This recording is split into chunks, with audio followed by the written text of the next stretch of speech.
vì hy sinh tiếc gì thân sống, vì tương lai quốc dân cùng sống qua đất đen, làm sao cho núi sông từ nay luôn vững bền, dù cho thay phơi trên núi cao.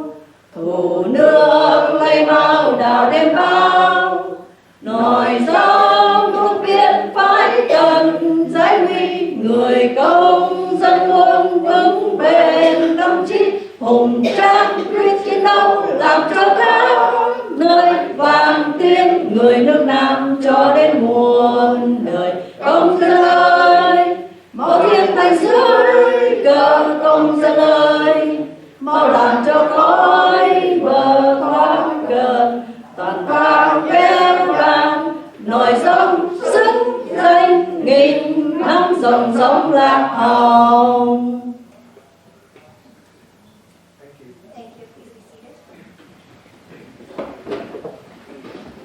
We would like to acknowledge the traditional territories of the people of the Treaty 7 in southern Alberta.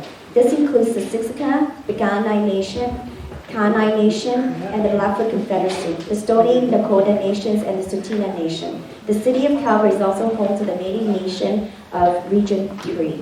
We honor and respect the histories, language, and cultures of First Nations, Métis, and Inuit peoples, and recognize their enduring connection to the land. Before we start today's event, I'd like to take this opportunity to introduce our board of directors and executive team. So we have Mr. Toy Wing, who is the president. Please stand, thank you. Myself, I'm the VP External. Ms. Hua Tran, VP Internal. Mr. Kesa, Secretary. Mr. Hugh Tran, Treasurer. And we also have somebody from our Board of Governance, Mr. Peter Phu Phan, Chair. Xin kính chào bác, cô chú, các anh chị. Trước tiên thay mặt cho Ban chấp hành Hội Người Việt, chúng tôi rất hân hạnh được đón tiếp quý vị trong buổi ra sách ngày hôm nay. Kính thưa quý vị, từ năm 1975 đến năm 1997, khoảng 3 triệu người Việt Nam, Campuchia và Lào đã chạy trốn khỏi những tội ác ở quê hương mình. Trong đó có hơn 200.000 người đã định cư tại Canada. Mặc dù số người Canada đã biết đến chi tiết lịch sử này, nhưng có rất ít tài liệu viết về vấn đề này, đặc biệt là từ góc nhìn của chính của những người tị nạn. Cuốn sách Heart of Freedom là những dòng ký ức sống động về hành trình của người tị nạn tại Việt Nam, Lào và Campuchia. Đó là những câu chuyện cảm động về sự áp bức, trại tập trung, nạn diệt chủng và những cuộc trốn thoát đầy nguy hiểm của người tị nạn. Cuốn sách đồng thời cũng ghi lại những chương trình nhân đạo của chính phủ Canada và những người dân Canada bình thường đã giang tay cứu vớt hàng chục ngàn sinh mạng qua các chương trình bảo trợ tư nhân. It is my honor to introduce the president of the Calgary Vietnamese Association. He himself arrived in Canada as a refugee, but his journey began long before that. As a member of the South Vietnamese Navy, where he served for 6 years prior to 1975, after spending a year in a refugee camp in the Philippines, he came to Canada in 1979, after settling in Regina, Saskatchewan, before moving to Edmonton just 3 months later. In 1980, he was already serving on the board of directors of the Edmonton Vietnamese community, demonstrating an early and enduring commitment to supporting others. In 1982, through his work with the Alberta Manpower, he traveled across the province to meet and interview newcomers. It was during this time that he encountered one of the most difficult realities of refugee experience: young men, isolated and uncertain, struggling to find their place, their space. He recalls being asked a question that stayed with him, whether he had ever thought about ending his life.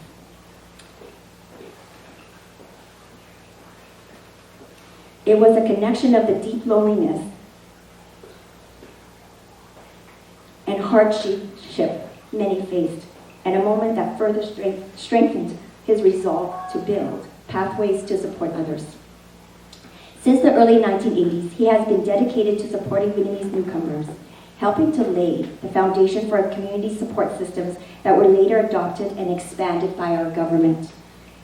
Please join me in warmly welcoming the President of the Vietnamese Canadian Association, Mr. Thôi Nguyen. Xin giới thiệu quý vị Chủ tịch Hội Người Việt, ông Nguyễn Văn Thôi.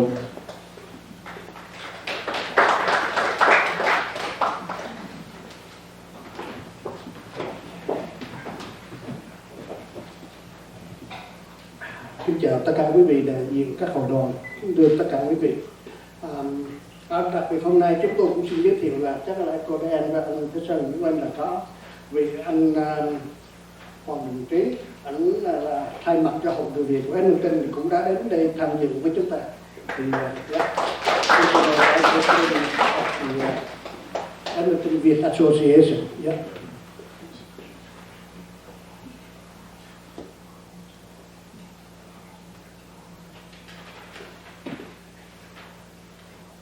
Kính thưa quý vị, tôi xin giới thiệu sơ về cái buổi gặp ở ngày hôm nay về vấn đề cái quyển sách nói về tự do, đó là Heart of Freedom. Thì bây giờ tôi xin nói sơ qua về vấn đề chung. Thì xin thưa quý vị, Hội Người Việt Canada tại Calgary là một tổ chức phi lợi nhuận phục vụ cộng đồng với sự hỗ trợ kết nối và nâng cao đời sống của người Việt tại Calgary thông qua các chương trình giáo dục, văn hóa và cộng đồng. Hội tạo cơ hội để thế hệ gìn giữ bản sắc, phát triển tiềm năng và đóng góp tích cực vào xã hội Canada. Hội cũng thường xuyên tổ chức các sự kiện cộng đồng nhằm gắn kết và hỗ trợ người Việt như Tết Nguyên Đán tại Genesis Center, các buổi hội thảo và những hoạt động giao lưu xã hội. Tôi vinh dự được giới thiệu bà Phó Toàn quyền của tỉnh Alberta, bà Toàn quyền Honorable Salma Lakhani là Phó Toàn quyền thứ 19 của tỉnh bang Alberta và là người Hồi giáo cũng như là người Nam Á đầu tiên đảm nhiệm chức vụ này tại Canada. Bà sinh ra tại Uganda và sau đó đã nhập cư đến Canada. Bà giữ chức vụ Phó Toàn quyền đại diện cho Hoàng gia trong chính quyền Alberta từ ngày 26 tháng 8 năm 2020. Bà có bằng cử nhân khoa học từ Đại học Manchester của Anh.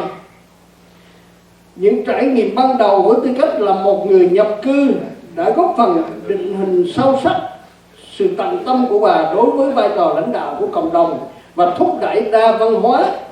Trước khi bổ nhiệm, bà Lakhani đã tích cực tham gia vào công tác lãnh đạo cộng đồng, tập trung vào các lĩnh vực chăm sóc sức khỏe, giáo dục và sáng kiến liên tôn giáo. Những đóng góp của bà bao gồm các chương trình hỗ trợ trao quyền cho phụ nữ,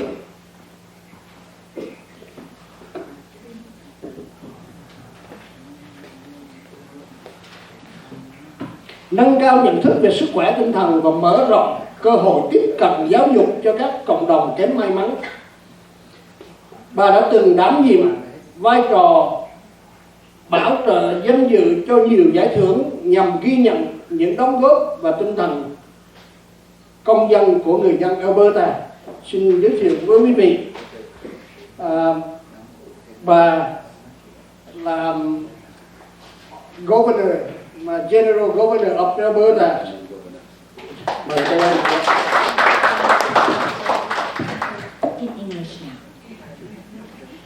Her Honor, the Honorable Salma Lakhani, the 19th Lieutenant Governor of Alberta, and the first Muslim and South Asian to hold this office in Canada. She was born in Uganda and later immigrated to Canada. She has been Lieutenant Governor representing the Crown in Alberta since August 26, 2020. She has a Bachelor of Science from the University of Manchester, England. Her early experiences as an immigrant has greatly informed her dedication to community leadership and multicultural advocacy. Before her appointment, Madame Lakhani actively engaged in community leadership, focusing in healthcare, education, and interfaith initiatives. Her contributions include programs supporting women's empowerment, mental health awareness, and education access for underprivileged communities. She has also served as honorary patron for various awards recognizing Alberta service and citizenship. Her honor was appointed by the Governor General of Canada on the advice of the Prime Minister. Her appointment was historically important for Alberta and Canada, representing milestones of diversity, inclusion, and representation at the highest levels of provincial government. As Lieutenant Governor, Salma Lakhani leads the government's speech from the throne and undertakes hundreds of engagements each year, hosting and attending official events, supporting charitable organizations, and participating in ceremonial events. The Lieutenant Governor is accompanied today by her distinguished husband, the Honorable Dr. Zahid Lakhani. Thank you. Welcome to the stage.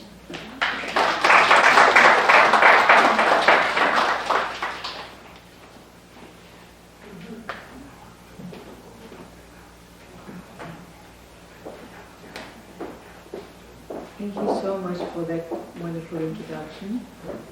As His Majesty the King's representative in Alberta and as a settler, I acknowledge that treaty relationships are an essential part of the Crown in Canada, and I am proud to honor them in word and in deed as the Crown representative.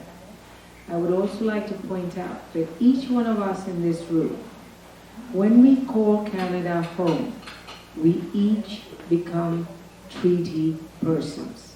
We are all in this room treaty people, and I think it is important that we find out about the treaties, about the relationships, and we all join the best way that we know how and that we can in the journey of reconciliation, and now I say reconciliation.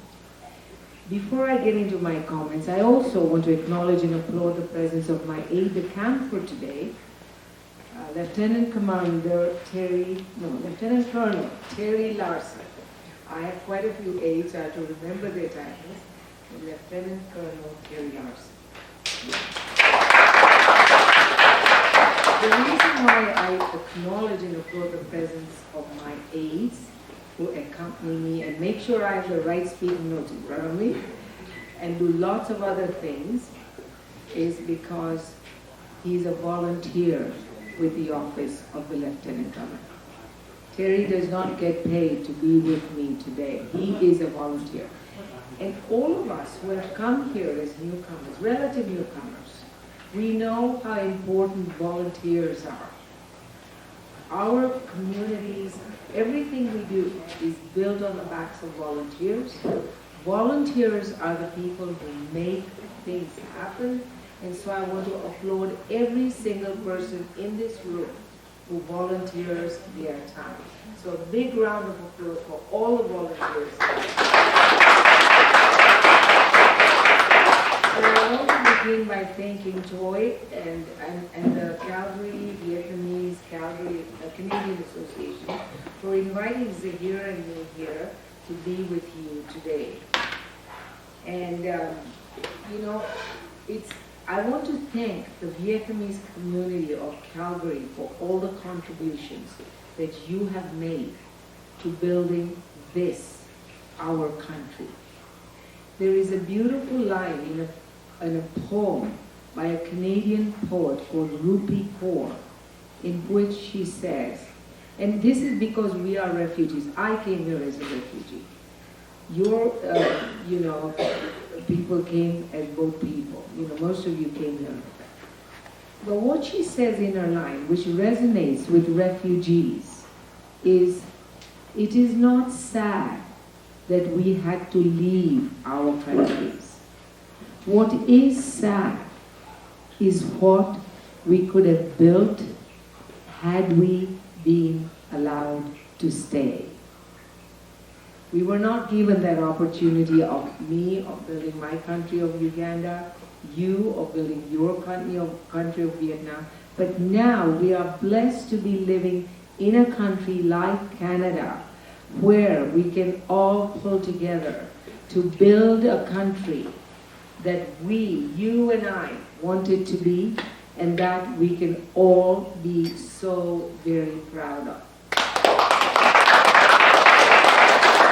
And we will remember always that, yes, we live in a country, Canada, where I came here as a refugee, and today I get to serve in the highest office in the province. It is possible. We live in that amazing country, each one of us, and we have to make sure that our country remains that way. So we're here today for the launch of the book, and it is a culmination of an extraordinary effort on the part of Mike Malloy and Stephanie and their colleagues at the Canadian Southeast Asian Historical Research Project to preserve the stories of the Vietnamese, Laotian, and Cambodian refugees who in the late 70s became known as the Boat People. These stories stirred up memories of my own experience as a refugee and a stateless person when I first arrived here in 1977.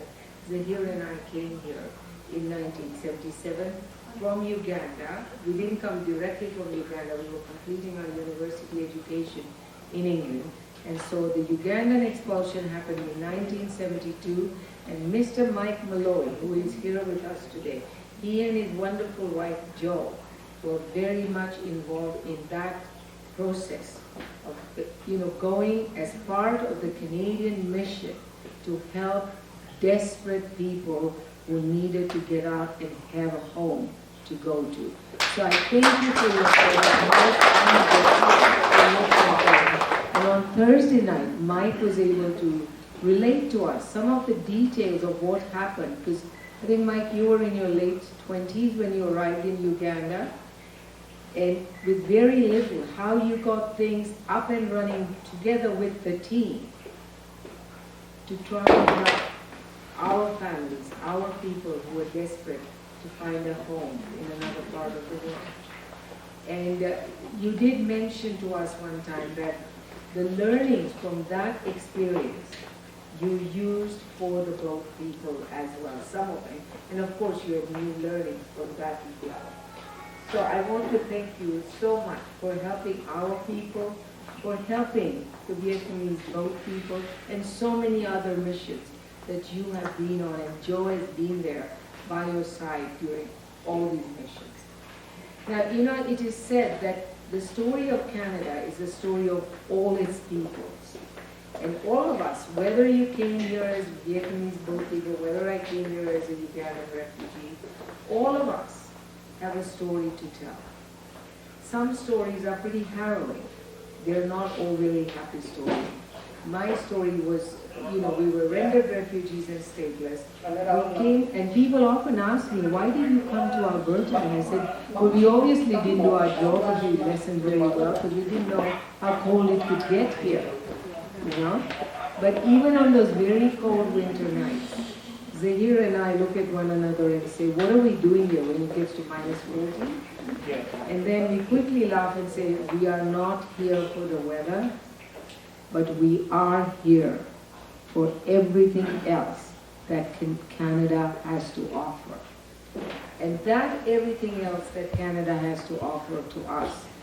I came from a country where there was no respect for democracy, no respect for people's human rights. That is why we were picked on and expelled. No respect for the rule of law. In Canada, we have all these things. Isn't that right? But we have to remember never to take these precious gifts that we have for granted. Each one of us as Canadians, we have to protect these gifts. We share similar values. We're like a necklace made up with beautiful different beads. But what binds that necklace together is the thread in between. And what binds us all here, wherever we have come from, whatever our journey will be, is that thread. And the thread is the thread of our values, of being welcoming, of helping people in need, of looking out for one another. And that is what the Canadian government has done for people like us and the Vietnamese boat people and so many others when we have been in our hour of need. And as I say, we need to keep Canada that country that is welcoming to newcomers. And I am truly grateful. I hit the jackpot, I say, when I came to Canada and Canada accepted me. The only thing was that when Zahir and I came here, he came to do his residency in cardiology. So he was given a student visa, and I was given a visitor's visa. And his residency program was 4 years long, so I was not allowed to work. I had a degree in clinical biochemistry. And so I lost my profession because for 4 years I was not allowed to work. And after 4 years, my friends, we applied for permanent resident status, and we were declined. And do you know why? Because the Canadian government at the time said, in 1982 or 1981, 82 or 83, we don't need doctors. Doctors create too much expense for our healthcare system, so we don't need doctors. So the way we got our permanent resident status was, he said he would open a cardiac practice, and he was asked, will you employ Canadians? And he said yes. And that's how we got our visas. So people go through different things once they come here, but we all know that we live in a great country. We look forward to hearing more about the book. And your book, Mike, helps us understand the seemingly insurmountable challenges that refugees have faced throughout history.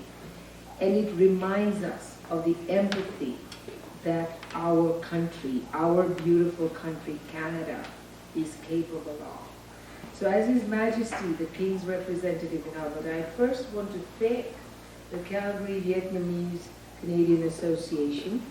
I want to thank you for all that you are doing to build an inclusive, a welcoming, a beautiful country for all of us and our future generations. Thank you to the Vietnamese community for what you do. And I also want to say a big thank you for including us in today's book launch. And we look forward to hearing Hearts of Freedom, right? That's the book we're going to talk about. And I thank you, Mike, for your lifelong work.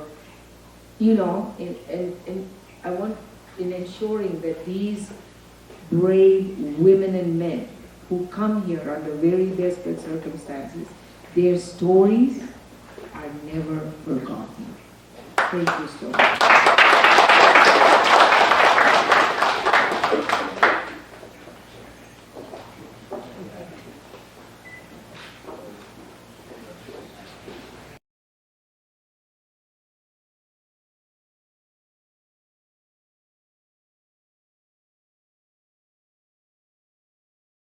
Cambodian, and Laotian refugees to Canada. He is also a co-author Running on Empty, Canada and the Indo-Chinese Refugee and Hearts of Freedom, Stories of Southeast Asian Refugees. He is an adjunct research professor at Carleton University.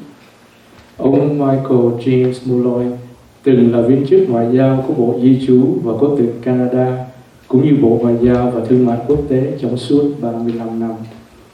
Ông đã từng phục vụ tại Tokyo, Beirut, Geneva, v.v. Ông từng là đại sứ Canada tại Jordan từ năm 1996 cho đến năm 2000 và là điều phối viên đặc biệt cho tiến trình hòa bình Trung Đông từ năm 2000 cho đến năm 2003. Ông đã tham gia vào các hoạt động tiếp nhận người tị nạn tại Tiệp Khắc và Uganda, đồng thời đóng góp cho việc soạn thảo các điều khoản về người tị nạn trong đạo luật di trú năm 1976, bao gồm chương trình bảo trợ tư nhân cho người tị nạn. Ông cũng là người điều phối chương trình tiếp nhận người tị nạn Đông Dương từ giai đoạn 1979 cho đến 1980 và đã đưa 60.000 người Việt Nam, Campuchia và Lào đến định cư tại Canada. Xin giới thiệu quý vị, please welcome Mr. Michael James Molloy to the stage. If you're lucky enough to reach the age of 81, you will find going up a single step a great adventure. Sometimes it works, sometimes it doesn't.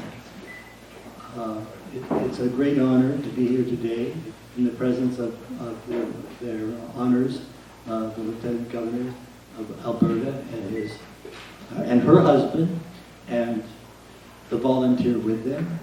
I would also like to recognize in the back a gentleman by the name of Sam Degwa that I met at Notre Dame University of Nelson a long time ago, because Sam was one of the first international students to ever come to Canada.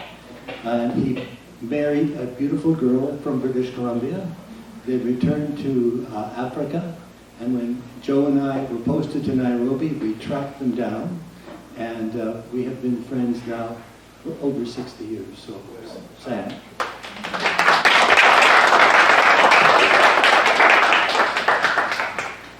Growing up in rainy British Columbia, we were always felt a little bad when the people in Alberta said they lived in sunny Alberta.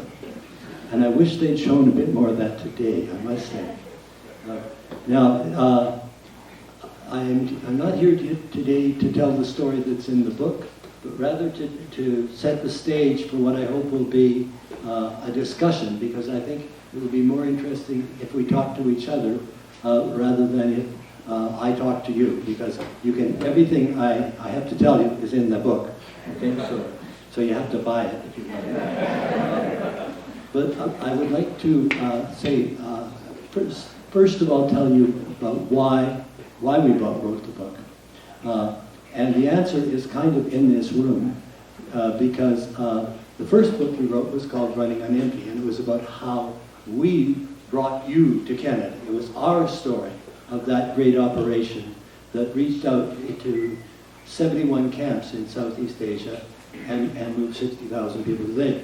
That book came out, and 3 days later I got a telephone call from someone by the name of Toyin. And she said, "Do you mind if we buy 200 copies?" I thought, oh, that's an awful lot. But the reason that we wrote this book was that we had just finished our side of the story when there was an outreach from the Canadian Vietnamese community asking us to create a program that would help them preserve their memories. And so the Hearts of Freedom Research Project was born. And in that project, we decided initially that we would make four things. First of all, we would send teams across the country to interview and collect oral histories from 145 Cambodian, Laotian, and Vietnamese refugees, and we would put those, we would video those interviews, and we would put them online in a website which you can find to this very day. It's simply called heartsoffreedom.org. Heartsoffreedom.org, one long word. There isn't a story there that you couldn't make into a movie, and people would consider a fictional movie because of the heroism of the people, the courage of the people, the suffering of the people, and how they turned their lives around when they came to Canada. And so that's what the book is about. So the second thing we did, and I think many of you have had a chance to see it, is that we put together a film called Passage to Freedom, which is based on the stories of 7 of the people we interviewed and mixed up with historical footage. And it tells the story of the suffering caused by the war, the suffering caused by the conquest, the dangers faced by people trying to escape. We believe that at least 350,000 people lost their lives in the South China Sea. If you were leaving by boat, you had only 2 chances out of 3 of surviving because of the viciousness of the sea, the viciousness of the pirates, often the inexperience of the people who were steering the boat, and the fact that people's only opportunity were to get small fishing boats that were designed for coastal fishing and head out across the sea. And when the waves got to 10 or 15 meters tall, those people had very little chance at all. But those that survived ended up in refugee in over 70 camps, and our teams went out to those camps and got them. So anyways, the first thing was to collect the stories and put them online. The second thing was to make the dramatic documentary about them.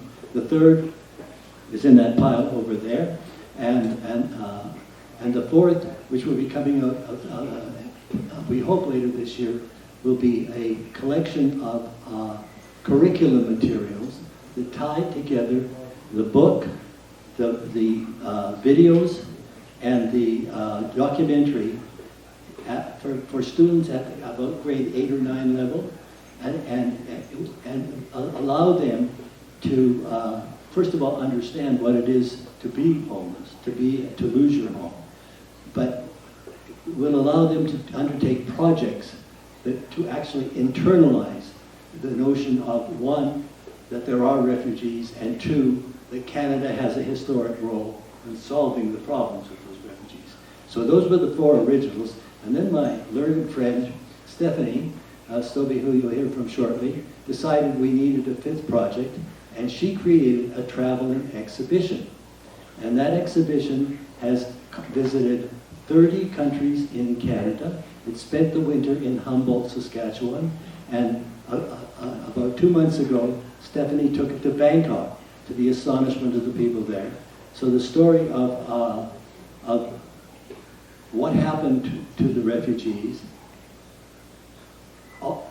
during and after the war, and what happened to the people when they came to Canada, and what they made happen when they came to Canada is very much a product of Stephanie's ingenuity. Let me step on. Now, I'd like to just say a couple of other things. In putting together the book and doing the deep research that was required, both by looking at all those stories, most of which run for between 30 and 90 minutes, and then picking the words out of them, and picking the sentences that tell their story. The first thing we concluded was that the experiences of those that escaped from Vietnam as the communist tanks were coming in were very different from the experiences of the people who had to live under the communist regime and escape later in boats. That's not to say one is better than the other or one suffered more than the other, but the initial group were largely, in many cases, the descendants of people who had come from the north when that was allowed in the 1950s, escaping the communist regime, when 1 million people came south and 100,000 communists went north. So those people, the people who knew firsthand what it was like, and who were often military people, the entire Navy actually left, other military types of people, military people, business people, government officials, they were very much in that first wave of people that got out. They escaped in large boats, or they escaped by helicopters to American ships, and were taken to Guam, of all places, and Wake Island, of even more obscure places, and then ultimately picked up by the Americans and taken to various military camps in the south of the United States, and our teams went there and picked up. We took 9,000, mainly Vietnamese people, in that first wave, and many of them spoke French, so they ended up in Quebec, and they were able to settle in very, very quickly because of that. There was one guy who had been a sea captain. He was landed in Montreal, and he was there for a few days, went down to the port, bang, bang, bang on a few doors, and within a week he was captaining a Canadian ship. So another one, helicopter pilot for the Vietnamese Army, managed to get his license and spent the rest of his life flying geologists all over the high north. And that was pretty typical of the kind of experiences then. So we have a whole chapter, a whole series of chapters that relate to them, and we call them the war refugees. And then we have a much larger section that about what we call the boat people, And in that case, you're dealing with people who got a first-hand taste of what it was like to live under that regime, who in many cases ended up in concentration camps or in what they call new economic zones, where they were sent out to clear the jungle. And so their stories are different. But together, they tell a remarkable story of both suffering and courage. The thing that blows you away every time you read these things or see them is the strength of the people's courage in taking the decisions to save themselves and save their families at great risk. Just a quick snapshot I'd like to give you of the movement. In all, we brought to this country 117,000 Vietnamese, almost 17,000 Cambodians, and over 7,000 Laotians, plus, in a parallel program, 64,000 relatives of the refugees who'd arrived direct from Vietnam. And we're going to be putting out a very interesting account of that in the next couple of months, because the impossible Dutch immigrant to Canada who was sent in to sort out how we were going to get those people out has finally, after 40 years, agreed to write the story. And it's amazing. So we will be circulating that in English, French, and Vietnamese over the next little while. It's a great addition to the story.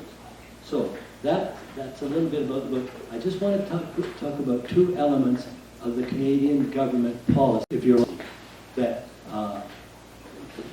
made the Indochina program, as it used to be called, that made it possible. And I'll take, if I may, explain the link to Uganda of these two things. The first and most important one was the decision that was made when the 1976 Immigration Act came in, that we would have a private sponsorship program. In other words, we would permit ordinary Canadians to reach out to refugees and take them in. Some of the churches thought, well, we're going to dump the cost of resettlement on the churches. That was not the idea at all.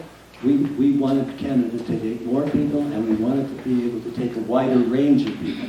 If you're sending people to an employment office to be settled, there's only a limit of things that can be done. If you're sending people to a parish or a religious community with hundreds of members and resources, you get a better outcome.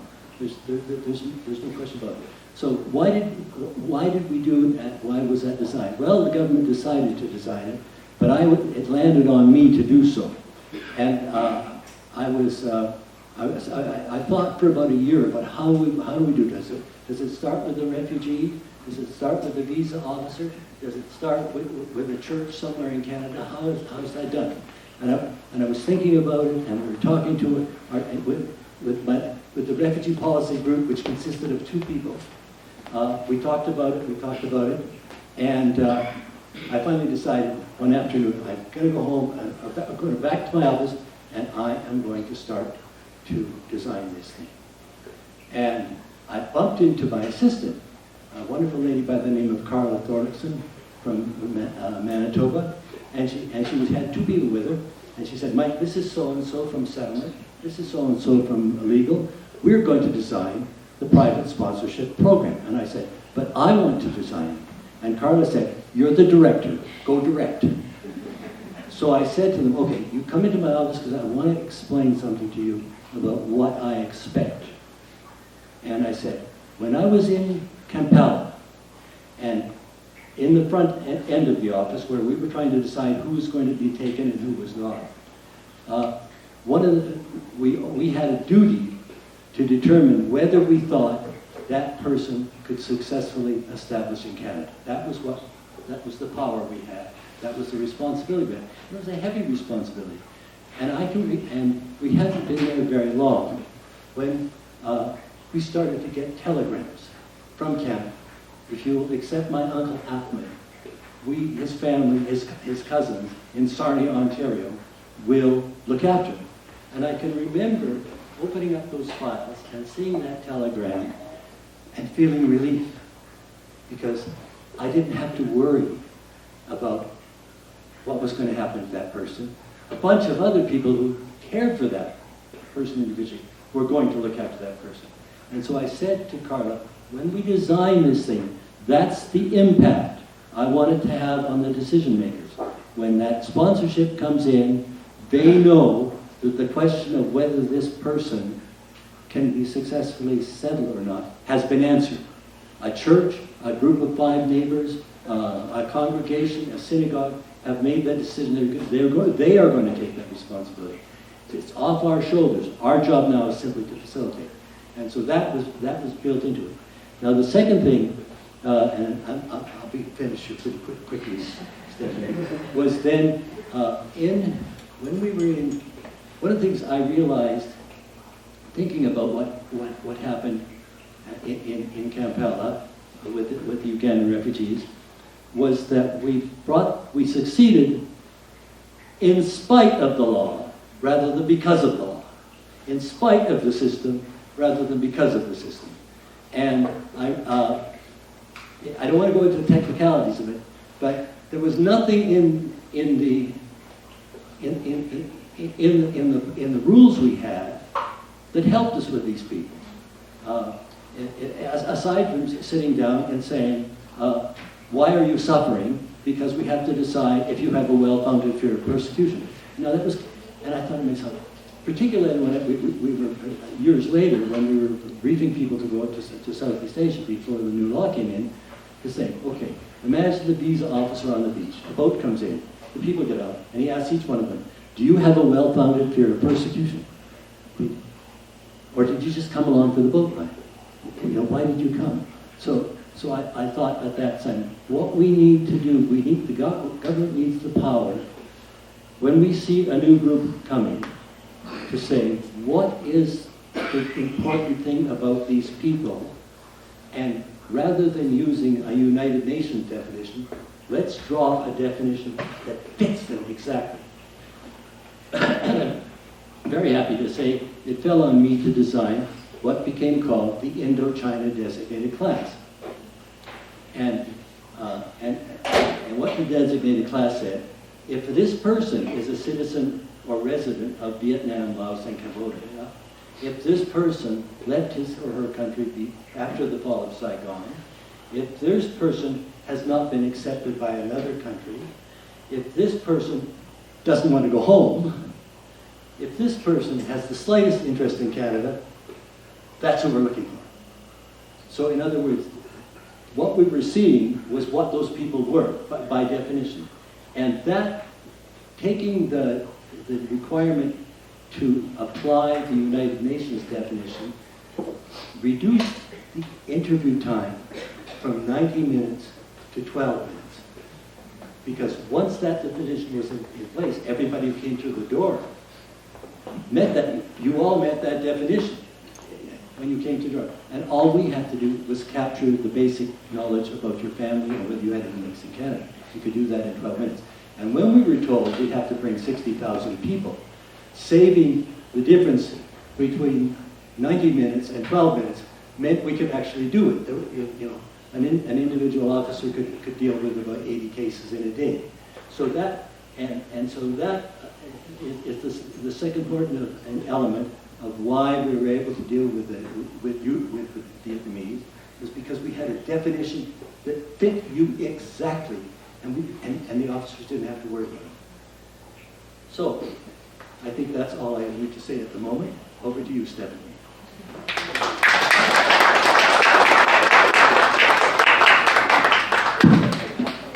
Thank you, Mr. Malloy. Thank you for your heart compassion, and vision to paving the way for immigrants to come to Canada. So, hand over heart, thank you. We are honored to welcome Stephanie Stobes, whose work has been instrumental in bringing forward the voices and lived experiences captured in Hearts of Freedom. Miss Stephanie Fasamai Stobe is a professor in business and conflict resolution studies at Canadian Mennonite University and an expert in Southern Asian conflict resolution processes.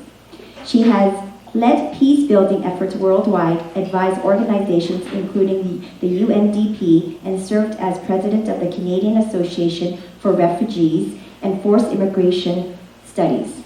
A published author and editor, she also created and curated the Hearts of Freedom, Stories of the Southeast Asian Refugees Museum exhibition that has traveled across Canada and was awarded the King Charles III Coronation Medal at the Senate of Canada.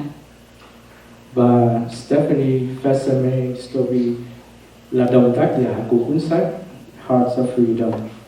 Khi còn nhỏ, bà đã trải qua những kinh nghiệm kinh hoàng ở Lào trong thời kỳ chiến tranh bí mật của Lào. Gia đình bà đã có nhiều ngày phải trốn dưới lòng đất trong làng để tránh bom đạn. Lo sợ cho tính mạng của các con, mẹ bà đã lên kế hoạch rời khỏi Lào. Sau một cuộc hành trình đầy nguy hiểm, gia đình bà đã đến Thái Lan và cuối cùng đã định cư ở Canada vào năm 1979. Hiện nay, bà là giáo sư tại trường đại học Canadian Mennonite University và là một chuyên gia hàng đầu về các cách giải quyết tranh chấp ở Đông Nam Á. Các dự án nghiên cứu hiện tại của bà bao gồm những cuộc phỏng vấn người tị nạn và hành trình tái định cư của họ tại Canada. Please welcome Miss Stephanie Story. Thank you so much for the introductions, and thank you to the Calgary Canadian Vietnamese Association for hosting this book launch. I was talking to Dr. Huang, and we were saying, how long have we known each other? I said, since the beginning of Hearts of Freedom. So it's been 11 years. I feel like an honorary Vietnamese, even though I'm Laotian. And I would like to thank Her Honor and His Honor for joining us today. And your story is very inspirational. And it's just wonderful to be able to hear the contributions that many immigrants and refugees are making here in Canada. And that's what our Hearts of Freedom project is really about, is to honor those stories. And so I've been asked to talk a little bit about the book itself and the different chapters. And so this book, as you see to my right here, the Hearts of Freedom, Stories of Southeast Asian Refugees, focuses on the stories of the refugees in their own words. And a few Canadians know about this history, but not much has been written about it. And somewhat surprisingly, very little research has focused on refugee stories over the course of their lifetime, from the moment they left Vietnam, Laos, and Cambodia, journeying to the refugee camps, and then finally being resettled here in Canada, and what they have been doing since settling here. And so if all of our co-authors were here, we would take turns telling the stories from the book. In their absence, I'll incorporate some of their thoughts as well as my own. Peter Dushinsky is a co-author, and he usually talks about the Vietnamese experiences. And the Vietnamese refugees who have become proud Canadians are an important part of this book. Their stories, based on 80 oral history interviews, are presented in 7 chapters in parts 1 and 2 of this book. So part 1, as Mike mentioned, are the war refugees of 1975. Most of them were military men, government employees, business people, and academics who escaped on naval ships, helicopters leaving from the rooftop of the U.S. Embassy in Saigon, and in small fishing boats. They were evacuated to the Pacific Islands and to the U.S. mainland. Between 1975 and 1978, Canada resettled almost 9,000 of them. And then part 2 talks about the largest group of Vietnamese refugees. They left Vietnam in rusty freighters and small, overcrowded, unseaworthy fishing boats at the mercy of pirates and stormy seas, heading for what they hoped would be better lives somewhere. They were the Vietnamese boat people. Many did not make it, and as Mike mentioned, it is estimated that 300,000 perished in the South China Sea. They ended up in refugee camps in South China Sea area in Malaysia, Indonesia, Hong Kong, the Philippines, Singapore, and Thailand. Eventually, they resettled in countries like Canada. As mentioned already, between 1979 and 1980, over 60,000 Southeast Asian refugees, most of them Vietnamese, were resettled in Canada. And eventually, between 1975 and 1997, over 210,000 Southeast Asians were resettled here. 80% of them were Vietnamese. And today's Canada's Vietnamese ethnic community has about 300,000 members. The refugees' early years in Canada were often very difficult. They had to learn the language, understand the dangers of the cold climate, get used to Canadian foods, work for low wages in difficult jobs. To create better conditions for themselves and maintain their cultural belonging, they founded ethnic associations soon after arriving. With time, persistence, and the help of generous people, they gradually emerged as successful Canadians. Their success story demonstrates how immigrants are positive contributors to the Canadian mosaic.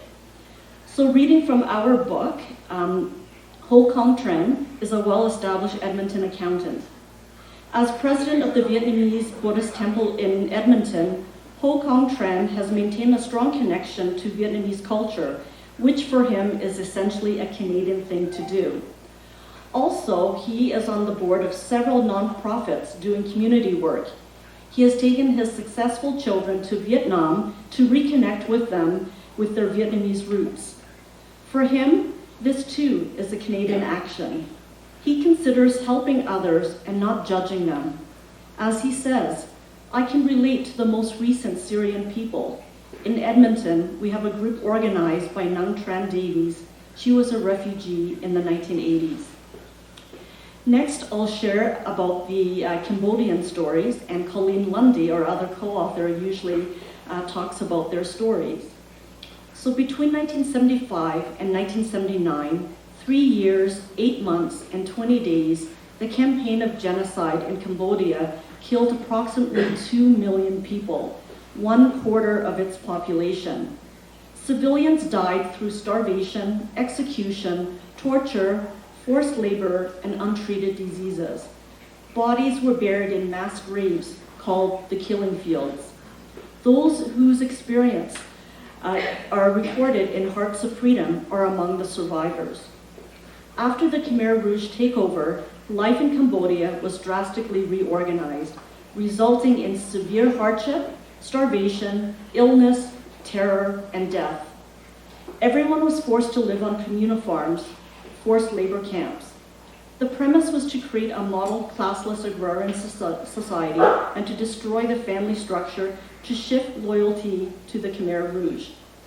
Family members could no longer live together. Civil and political rights, money, and religious practices were abolished. Those who were professionals were viewed as expendable, the population to be purged, and hid their academic background. They were treated as prisoners and stripped of all belongings except for a few clothes. Overwork and starvation took their toll. Many fled to the border of Thailand, a treacherous journey through the jungle, encountering landmines, bamboo spikes buried beneath the ground, and bodies of those who had died escaping.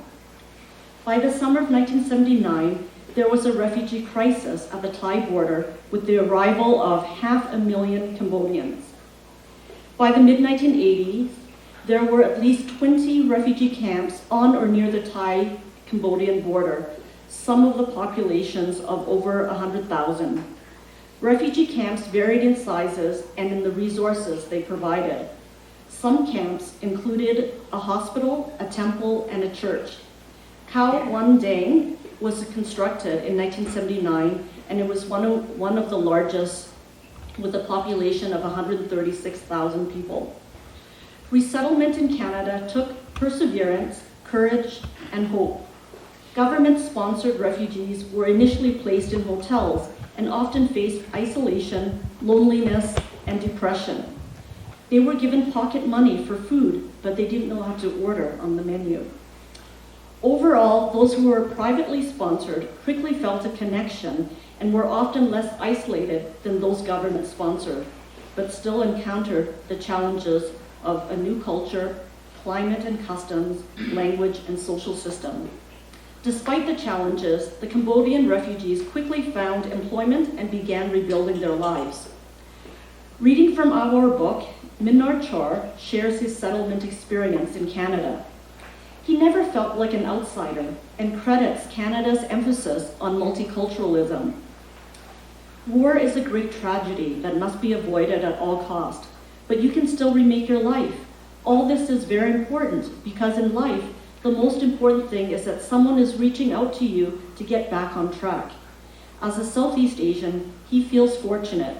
We have been welcomed and we have been able to integrate well. We have contributed to the richness of art and to the economy of our host country. And now I will share stories from the Laotian communities. Laos is a very different place now than it was during the war. For one, there are tourists everywhere. For those of you who have been to Laos, you'll know that the country is incredibly beautiful. The people are friendly and easygoing. The atmosphere is relaxed. It's one of my favorite places in the world. But 50 years ago, it was a different place. In the 1962 Geneva Accords, the Vietnamese and Americans signed a neutrality agreement over Laos, promising not to have troops in the country. They both broke the agreement. It is estimated that over 500,000 Vietnamese troops crossed the borders using the infamous Ho Chi Minh Trail to support their war efforts. Trying to disrupt the trail and other activities, the Americans dropped more bombs in Laos than they did in all of World War II.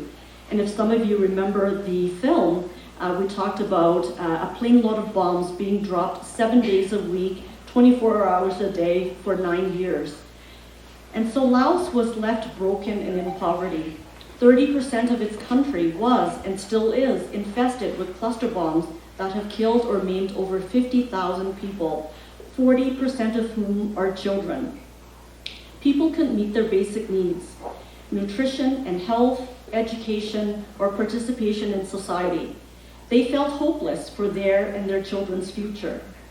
They took boats across the Mekong River, they swam through rough waters, and walked through thick jungles to Thailand. Then they came to Canada, and for the most part, those stories were one of renewal.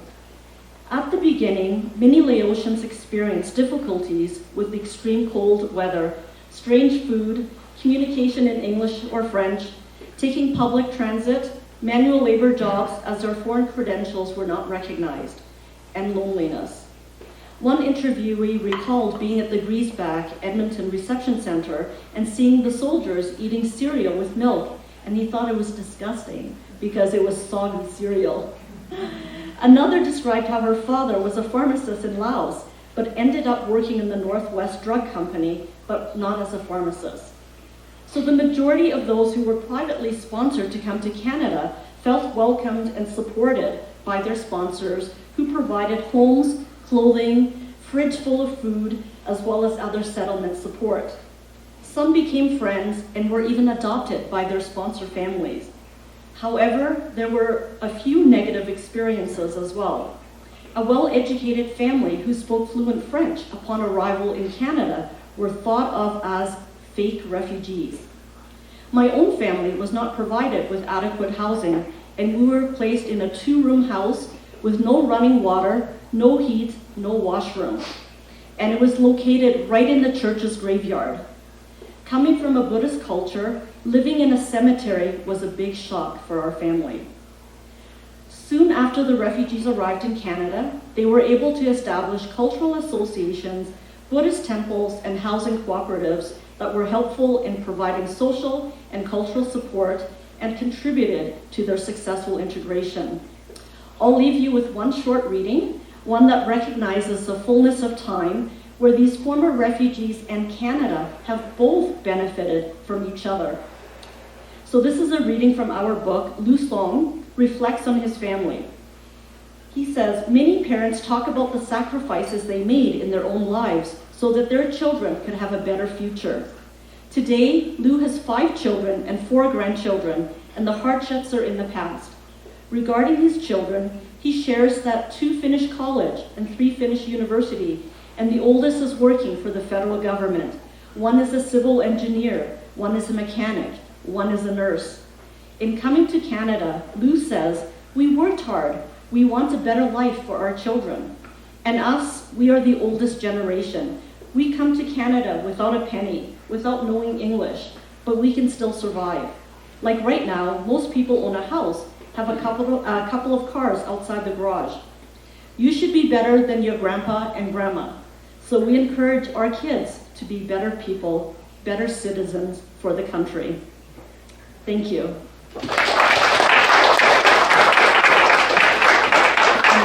I also just want to say that it is such a privilege to be able to work with Mike all of these years on the Hearts of Freedom project. I think we met each other, we worked on a different project before this in 2013. So we have known each other for, I guess, 13 years? So it's been a privilege, and he has such a wealth of knowledge and experience, and we're just so happy to be able to capture his story in the Hearts of Freedom project as well, when we interviewed some former government personnel, including Michael Malloy, Lord Axworthy, who was former Minister of Employment and Immigration, and former Prime Minister Joe Clark as well. So it's been a privilege to work with Mike. Thank you, Stephanie.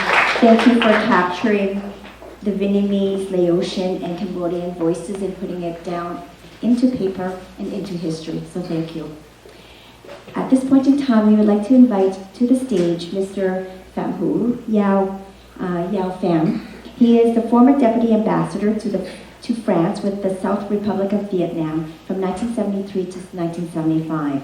He was the former President of the Association for Religious Freedom in Vietnam, an ongoing advisor to our organization. So many of us have come to Canada in many different forms and ways, and one of which Mr. Yao resonates coming here, not as a refugee, but as a government official. Sau đây chúng tôi xin mời ông Mạc Gia Phạm Vũ Giáo lên đây để chia sẻ những trải nghiệm của mình khi chứng kiến làn sóng tị nạn người Việt của mình từ năm 1975. Xin giới thiệu với quý vị ông Mạc Gia Phạm Vũ Giáo.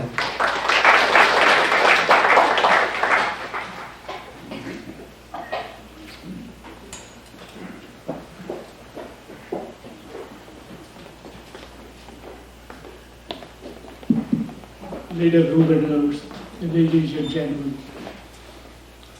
on behalf of the oldest members of our association, I would like to talk with you with something very short about what I have seen and what I can take care together with the other people in France.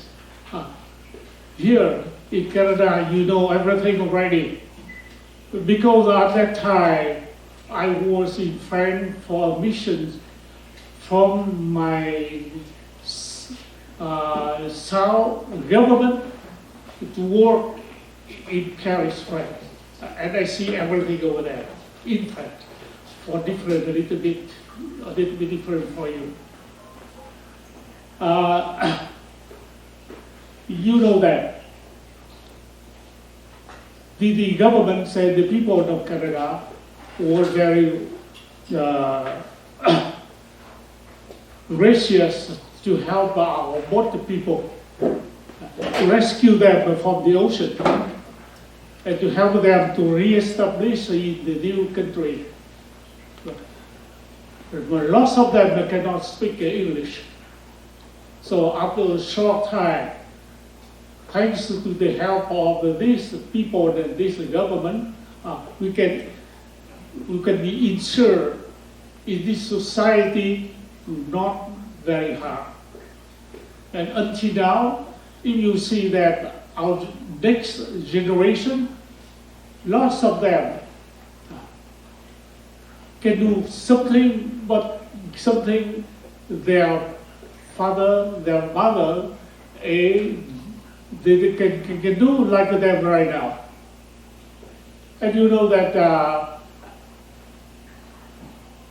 in 1955, at the days of the collapse of South Vietnam, the capital Saigon, I was in Paris. If I couldn't flee from Vietnam at that time, I'm sure that I couldn't be with you today. Luckily, because I am working in Paris, so I see that at that time, the people, the French and the governments of France, they are very, very, very good to rescue the boat people from the ocean and bring them to France and help them to rebuild the new life with freedom and with the respect of the human right. We can tell that U.S. American in the first country, they receive a loss, the biggest sums of the people, Vietnamese refugee, and the Canada is the second. The third one is France. And the Vietnamese refugee, they were almost everywhere on the world. We once happily found that there's one Vietnamese village very near Jerusalem of Israel, and there is one or two Vietnamese restaurants over there too.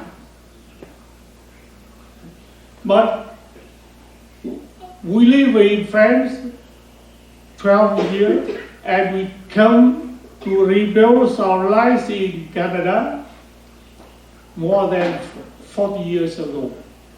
And we became a Canadian citizenship 40 years already.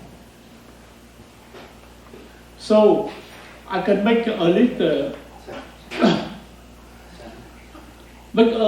history about what we have done for the boat people that we and Indonesia, not Indonesia, but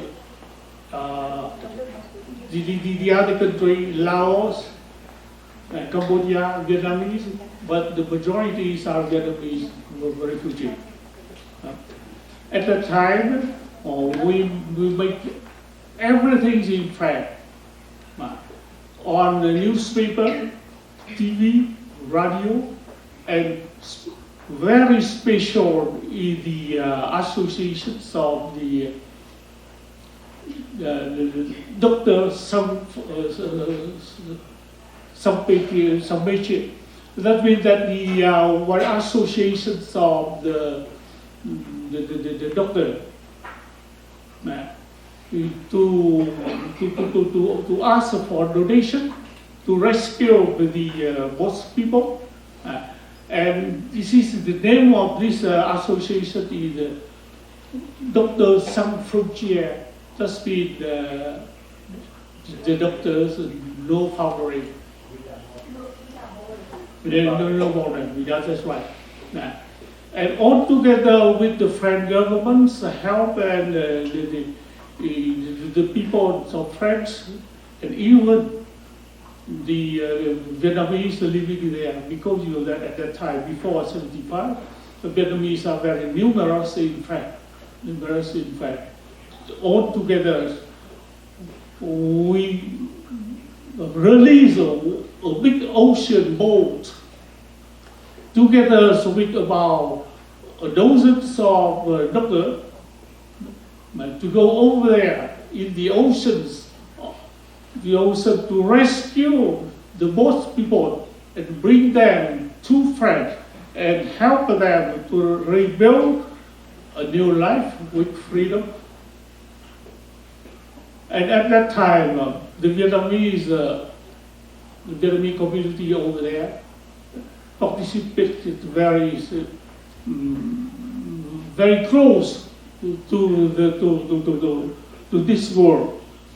I remember well, one time we make a vision with candle around the Cathedral Notre Dame de Paris. so that we pray and we let the friends and the people know that what we are doing and what we need to do for the boat people, for the refugees. Vietnamese, the majority, and there are some Laos and Cambodian too. And we do everything at the same time. This is one of the first world. The second one is very important. You know that at that time the writer and philosopher, two of them, Jean-Paul Sartre and Raymond Aron. Two of them is world famous philosopher, writer. But they are the opposite to one another. Jean-Paul Sartre, he got the tendency to praise the communists. And the Raymond Aron is the anti-communist. But at first time, most of them agree together. Both of them go directly to knock the door of the French president. The French president at that time is Monsieur Giscard d'Estaing. And they asked the French president to have immediate act to rescue, to help the Vietnamese, Indonesia, and the other countries, the people. They need to rescue and to bring them, if they want, to install in France. And the French president accepted. They asked one of the miracle for the French, and even for the people who want two of these big writers of France.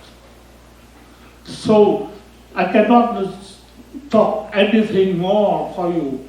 One of these two, even we think that is very important, and we wish to remember about what the French people and the French government have done for the boat people and the refugees.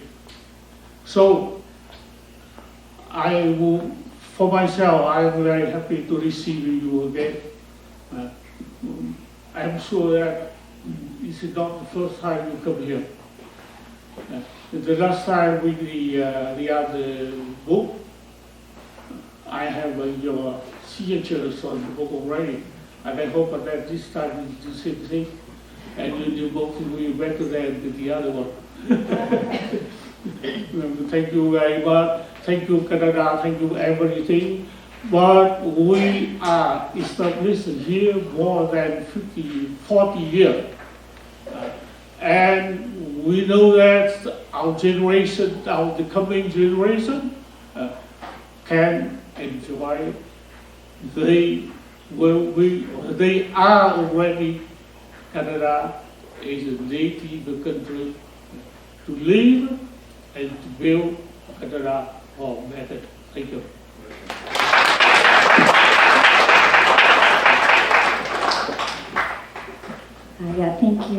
Thank you, Mr. Pham, for paving the way for Vietnamese and Cambodian and Laotian refugees to make their way to France. At this time, we're going to move into the panel portion of our program. If I can please have some help getting the chairs flipped up, and one chair on that side, one chair on this side. I would like to invite Mr. Mike Malloy, if you'd like to take a seat up on the panel. Miss Stephanie Stowe, here as well. So Mike and Stephanie will be here at the end. And if I can invite Mr. Peter, and I'd like to invite Miss Anne Marie just now. And I came to Canada at the age of 15. So not a boat person, but surrounded by wonderful boat people in the families and communities as well. And it's my honor to be the moderator for today's panel. So thank you so much for this wonderful book, Mr. Mike Malloy, Stephanie. It's really good to see both of you again as well. You were here 2 years ago for the Passage to Freedom film showing that we had as well. I'm super excited about the development of the curriculum because I think it's going to be a great opportunity for learning and exchange for the young people, for the next generation. So thank you for doing that. So I have some questions prepared for the panelists, but we also want to make sure that there's time for people in the room to have questions. So nếu mà quý vị có câu hỏi gì á, thì xin chuẩn bị giơ tay lên và Thế Sơn và Diane sẽ tới đó, xong rồi sẽ đưa cái microphone cho các bác với quý vị nhé. Ok. Mà trước hết cháu có một vài câu hỏi. So I have a few questions to start off with. So maybe I'll start with you, Mike, because there was a lot of work that went into this book. The book weaves together a lot of very personal stories. You mentioned each and every one of them is quite special and extraordinary. What guiding principles or responsibilities did you feel as an author when deciding how to represent these lived experiences? That's a really good question, because it's one we had to wrestle with even before we launched the program. It is no small thing to ask people to reveal experiences that may have been painful, that may still be painful, that they may not have even shared with their children. I think and some people even were fearful that if they told their stories in a public way, it would get back to their relatives in Vietnam. There could be so it's a question we took very seriously, and we were lucky that we were based at Carleton University in Ottawa, and we had very close connections with Concordia University in Montreal, which was one of the great centers for oral history collection and analysis and policy, I guess you'd say, in Canada. And the absolutely fundamental to the project was the development of a questionnaire for our interviewers to use, and we had to have that vetted by the ethics committee of Carleton University to ensure that we weren't asking anything that was inappropriate or incorrect or potentially dangerous or degrading to people. And we had to, and it was a very interesting thing dealing with our interviewers, who of course were basically young Vietnamese, Cambodian, and Laotian men and women.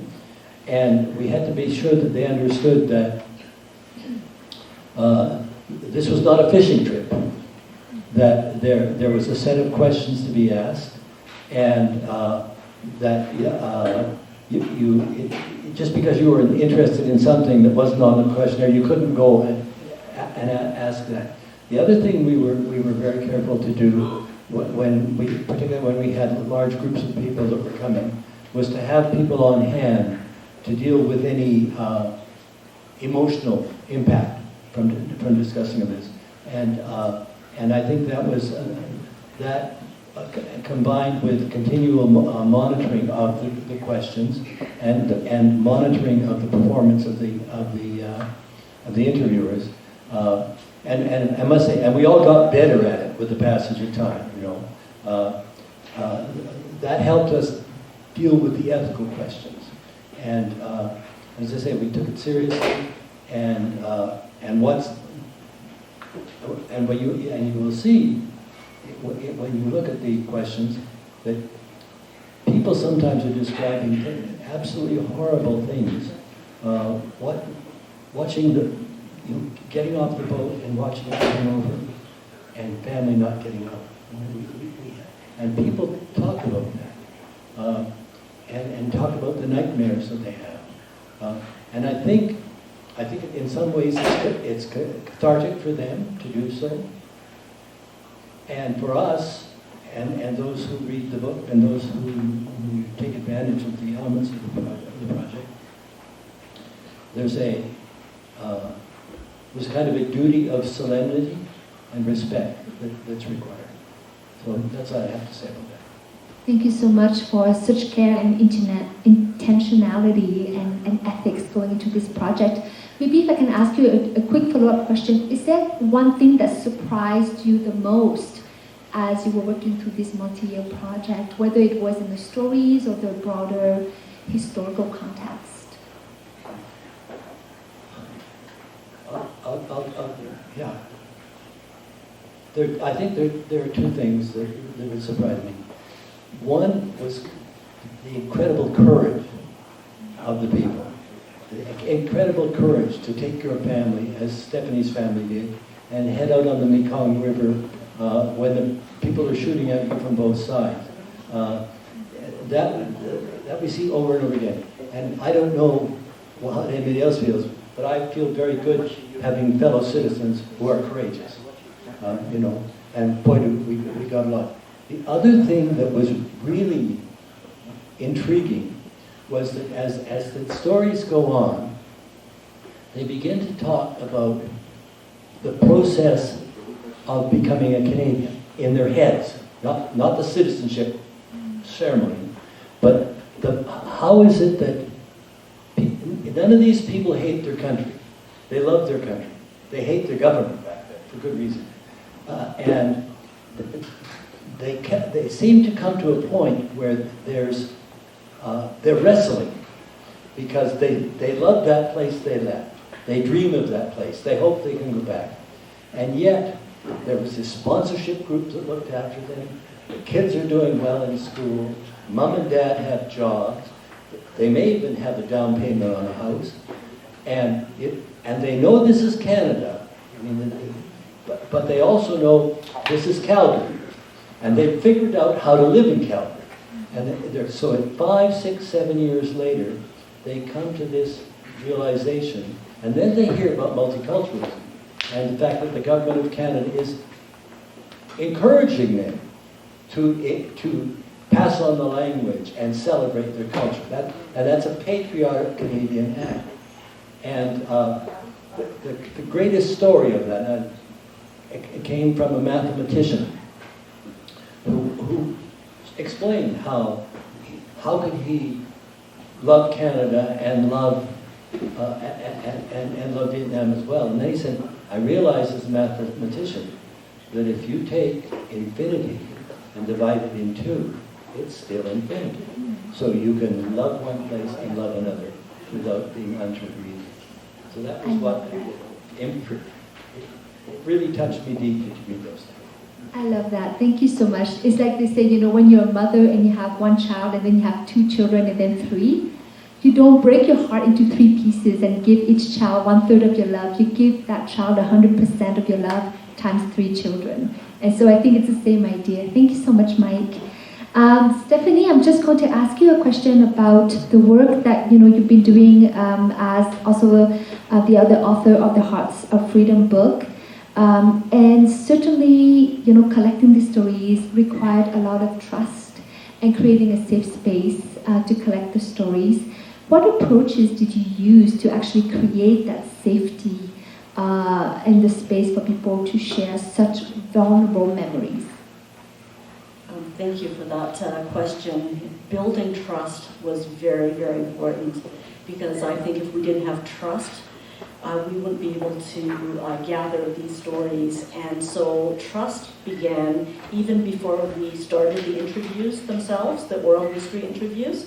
So we had community coordinators across Canada, and we had community coordinators from the Vietnamese, Laotian, and Cambodian community. And they went out and they talked to their community and asked if they would be interested in sharing their stories. And of course, these community coordinators, they speak the language, they understand the culture, and so they were able to connect in a way that maybe someone else who was outside that community wouldn't be able to do. So that was something that was really, really important for us to have. And then when we actually conducted and once we got the community coordinators, I know for myself in particular with the Laotian community, they didn't want to just talk to the community coordinator. They wanted to talk to me directly because I was the researcher. So I had lots of lunches and coffees and dinners with the community to share with them the project and to discuss with them the value of sharing their stories so that they can pass it on to the next generation. And so we did do a lot of that background work already. And then when we scheduled them to do the interview, we also allowed the interviewees to share their stories in their native language. So if they were more comfortable speaking in Vietnamese, Laotian, or Khmer, they could do that, and we had simultaneous translation. So for example, when we were in Winnipeg, I sat behind the interviewer, so not in the camera, and the woman wanted to share her story in Lao, and I would then just translate it behind the screen, and then translate her responses back. And so we did a lot of that.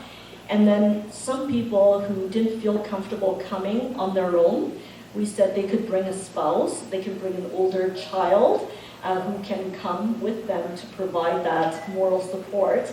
And so we were very flexible in some of those things, and we ensured them, I think with the ethics that Mike discussed, that at any point in time, if they want to stop the interview, they could stop it at any point in time. And if they didn't want us to post their interview on the Hearts of Freedom website, that they can keep it private as well, and we would give them a copy so that they would have it for their own children and their family. And so that's what we did to try to ensure that there was trust and there was safety. And as Mike mentioned earlier too, if they experience they're re-traumatized, for example, by sharing their stories, that we have people who can assist them with that, or counselors if they weren't comfortable with that, or an elder in the community who can help them through that process. And so we did a lot of that background work before we interviewed each of them. Thank you. It was thoughtfully designed and implemented and took into account connecting with the communities, to build the trust and the safety. So I really appreciate that. Thank you so much, Stephanie. Now I have questions for the refugees. So Chu Hiếu, Chu Thôi, Chu Phương are three people whose story is in the book, actually. So I wanted to ask you the questions, and maybe we'll start with Chu Phương and then Chu Thôi, Chu Hiếu. We'll start with that one. So I'll ask the question in English and then in Vietnamese, and you're welcome to answer in English or Vietnamese, okay? It's up to you. So when you first shared your story for the project, what emotions came up for you, and how did it feel to see your experience included in the published book? Thưa chú, khi lần đầu tiên chia sẻ câu chuyện của mình cho dự án này, chú đã trải qua những cảm xúc nào và cảm nhận của chú ra sao khi thấy trải nghiệm sống của mình được ghi lại trong một cuốn sách này?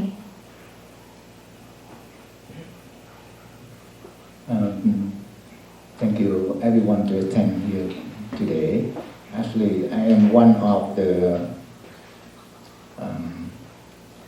victim, and I one of the people to share the story to the book, and also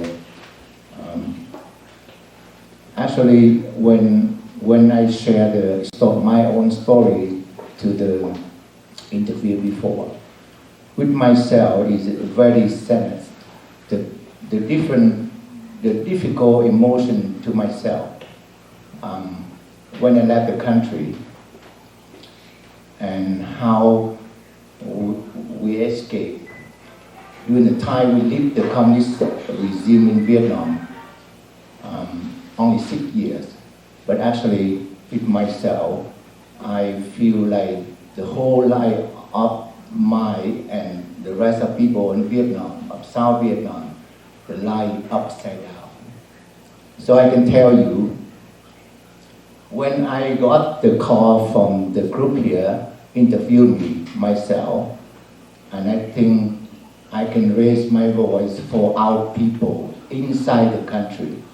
Luckily, I escaped and successfully to reach to Canada. But at least my friend back home, my people, and a lot of people were singing in the ocean. And probably you recognize that, most of you here, and probably Mike, I see you work so hard for this project. And Stephanie is the same. I can tell you, when I got the interview about this, I like to say the true story, what I have passed and what I have lived in the communist system. 6 years with the communists, I think that's more than enough to learn from them. And with everybody here, you know, since I left the country, 43 years in Canada, I got everything. We built from scratch. We had learned everything from scratch. Language, culture, everything. I come here as single, and I landed in Calgary, in northern side of Alberta, by myself. And then, after the government of Canada accept me as a refugee, and the hardship of refugee, probably all of you know, most of you here, and the same life out. And probably my friend here or Toy is a refugee too. And the hardship we passed in the camp, and how we can survive, we become another country like Canada.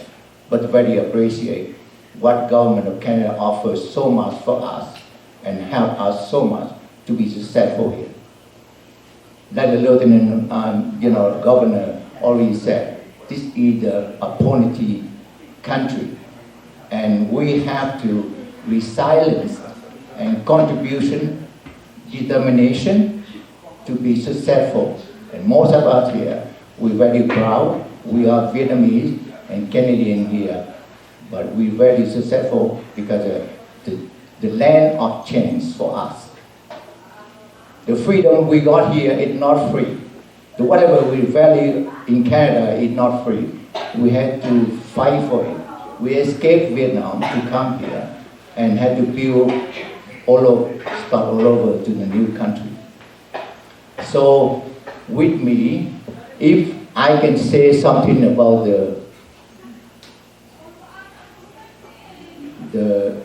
to the new generation here, we have to say the very important, the freedom, the human right, democracy. It looks like the oxygen for you to live. If you don't have that, you can't live. Even you have money, you got everything, but you don't have that, you have none. So we out of Vietnam for 43 years, never come back, because the trauma of the what the communist done to myself, done to my friend, done to my country, and we never forget that. We like to take it back, like Canada have. We have everything here. We like Vietnam is the same. Even right now, Vietnam, the economy is getting better, but actually, we cannot live in that environment. We cannot say what we like to say. You done something wrong, we cannot say anything. If you say something against them, arrest you right away. That we cannot have that. But we have everything here.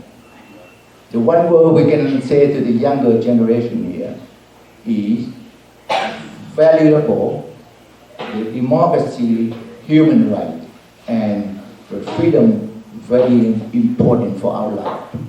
And we wish Vietnam in the future can be the same here. Thank you.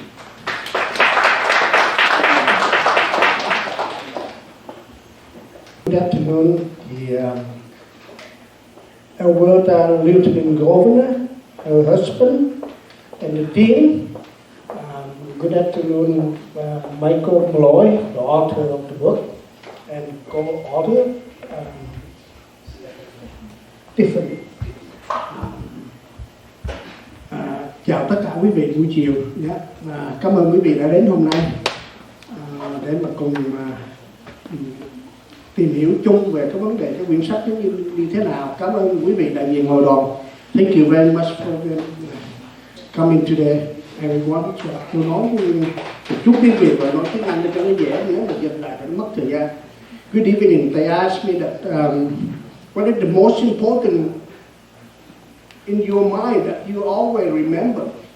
I said, okay, everybody know what the communists is. We don't have to talk about it, make it short. Right? One of the poets in Vietnam said that it's only when we all understand what the communist is that it's gone by itself. It go away by itself. If we all understand that. And nothing we can do. We cannot change it. We cannot do it. Only destroy it. That's all. And I say that two stories I remember the most.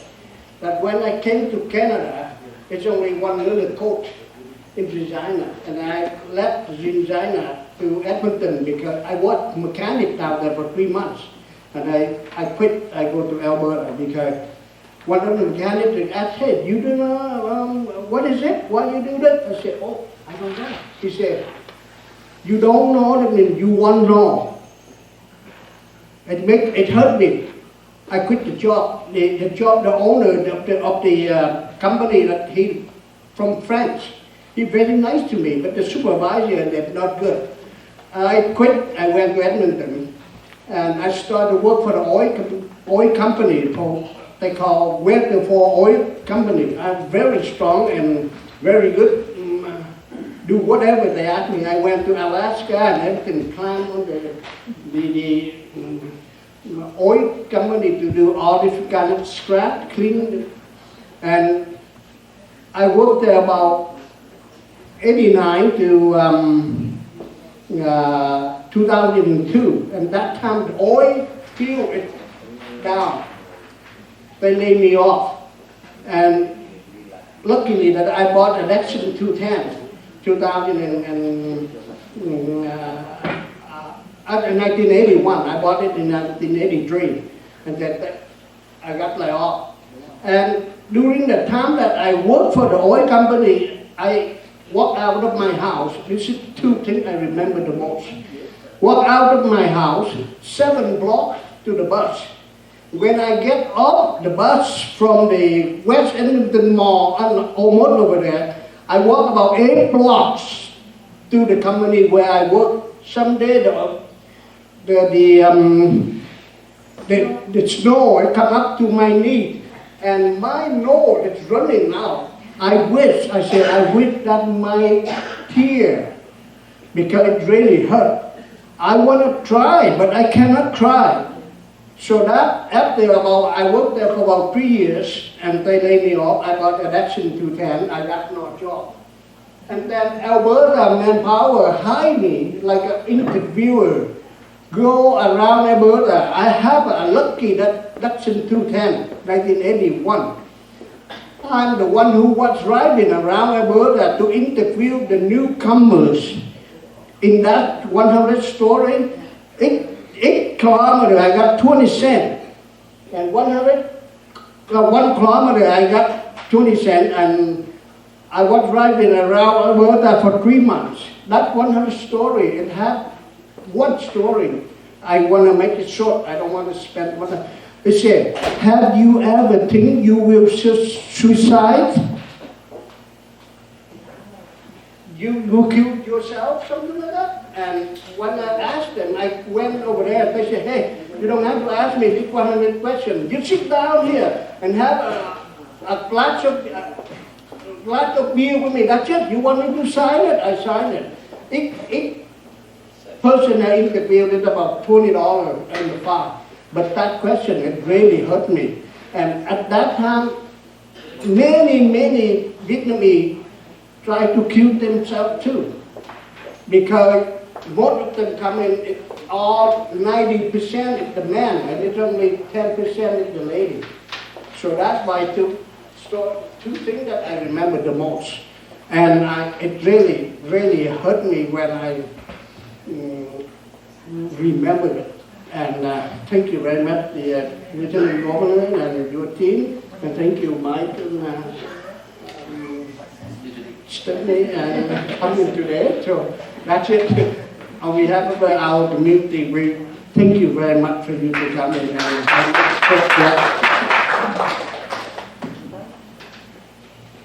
All right, thank you everyone. Thank you, Mr. Lieutenant Governor, and your husband come in, my mother and Stephanie, and special our MC today. Sorry.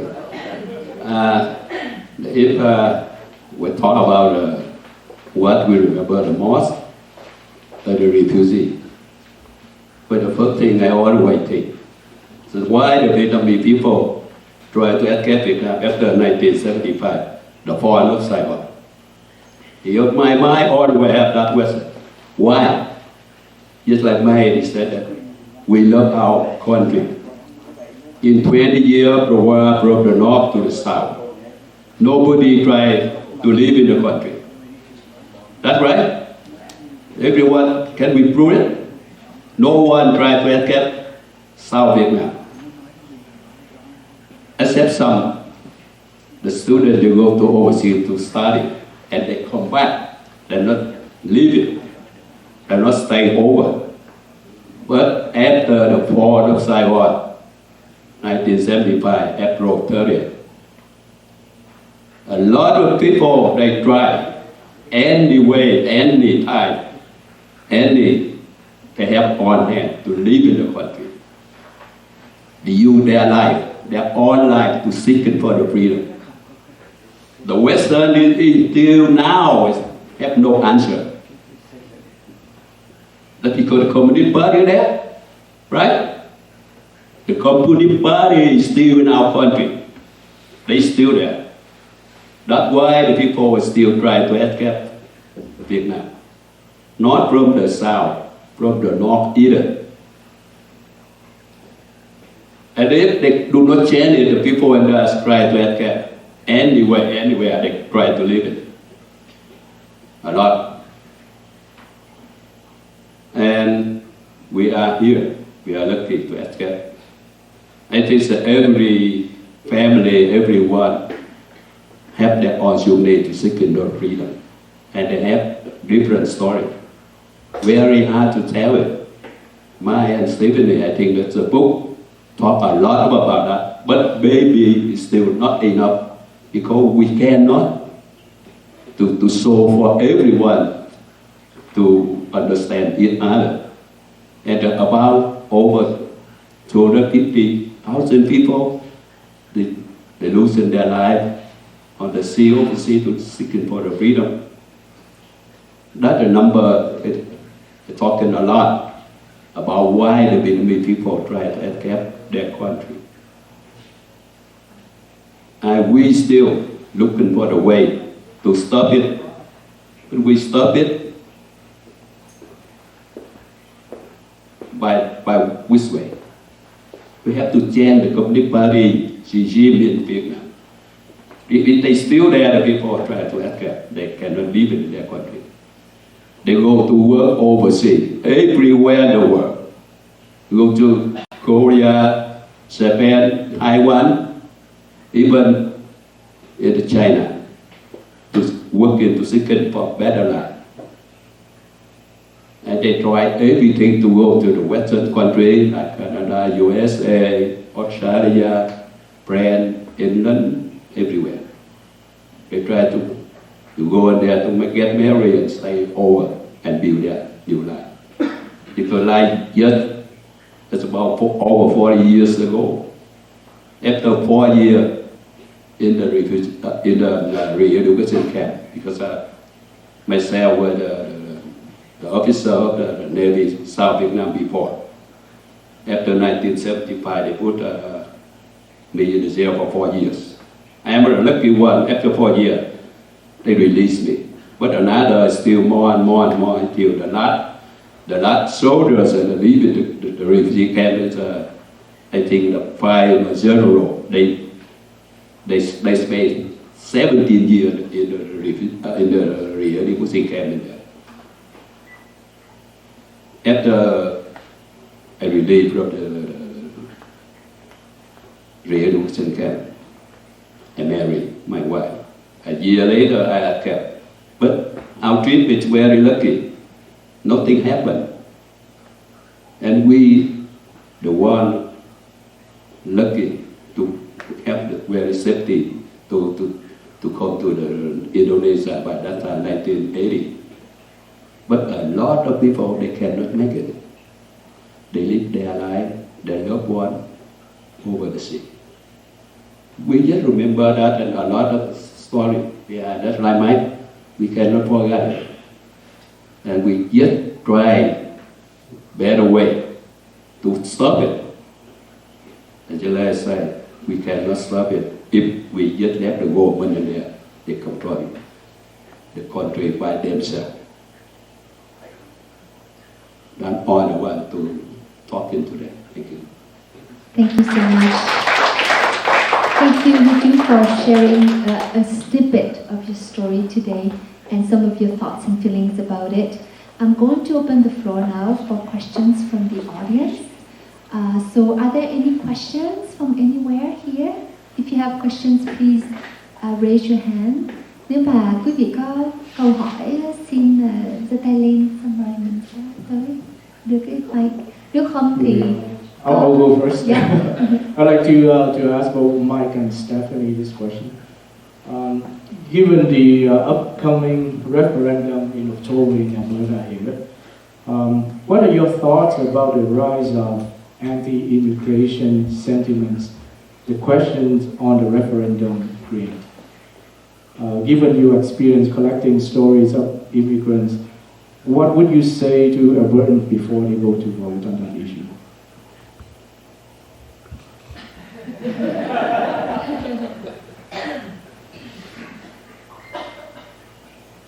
I used to be a civil servant and made my life avoiding those kind of questions.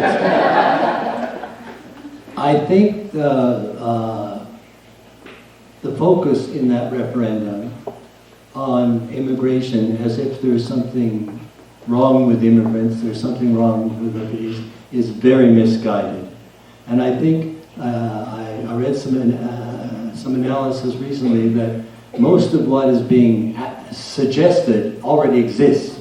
I mean, there is many of the things that the referendum says we must do in order to improve things don't need improving because it's already being done. There are programs dealing with many of these issues, but I think it is very wrong and it is very dangerous to make immigrants and refugees the subject of a referendum or an election. The whole secret of Canada's success is its immigration policies over the years. Sometimes we get it right, sometimes we get it wrong, but I am amazed walking around the city of Ottawa how many people I bump into on a daily basis going shopping, going out to eat, going for a walk, who have arrived in sometimes the last couple of months, sometimes in the last couple of years, and whose only wish is to be us.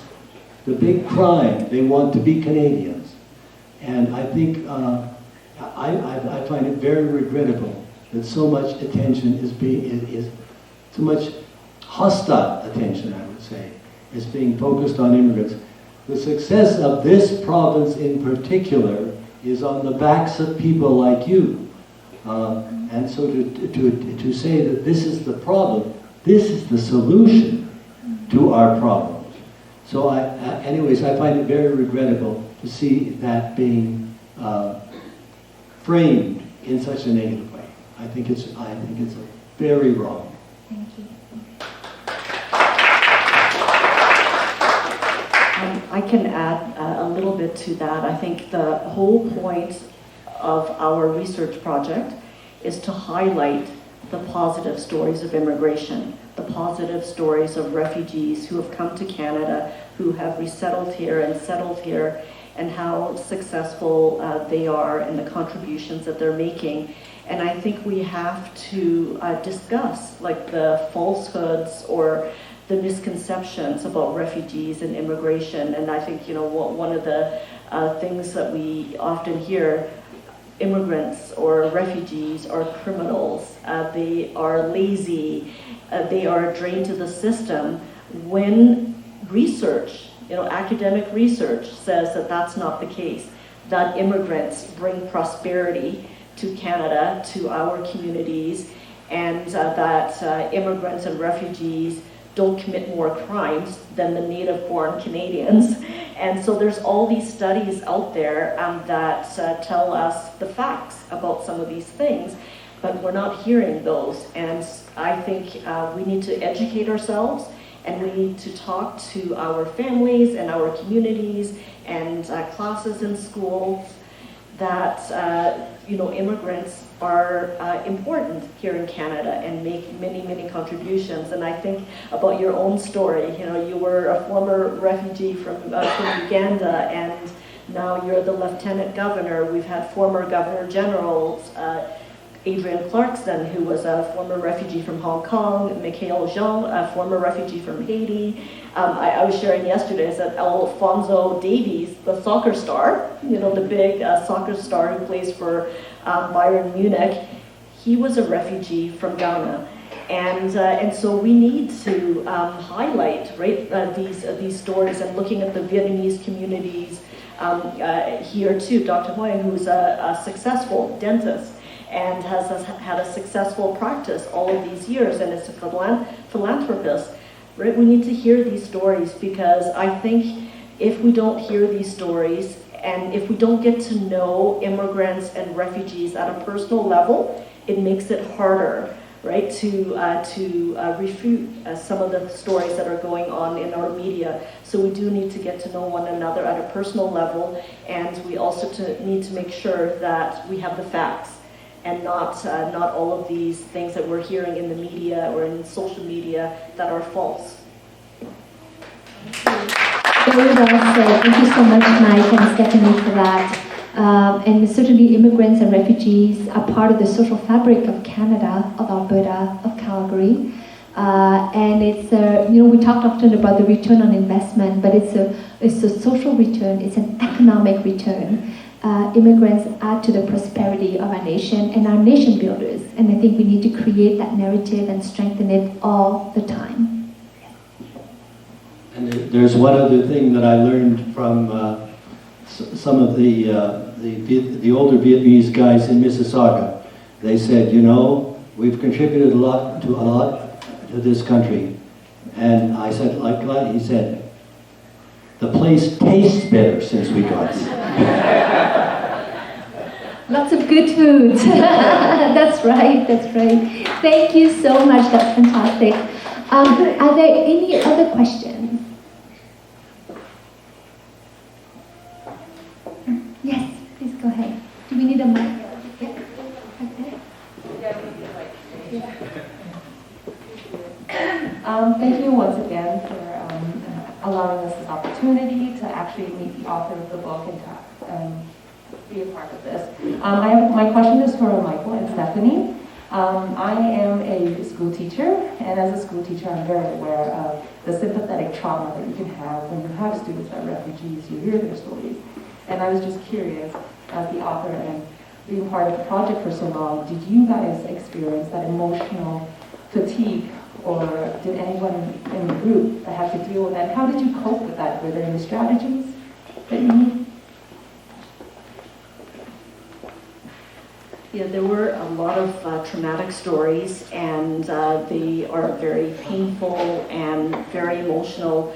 And we would go through the interviews, and I think we all talked about it with each other, that we should not listen to all the interviews at once or several at once. We need to take pauses, right? Let's hear this story and pause, because it can become very, very emotional. And but what I think is really really interesting is that all of these people, even though they've experienced all of this trauma, they're so resilient.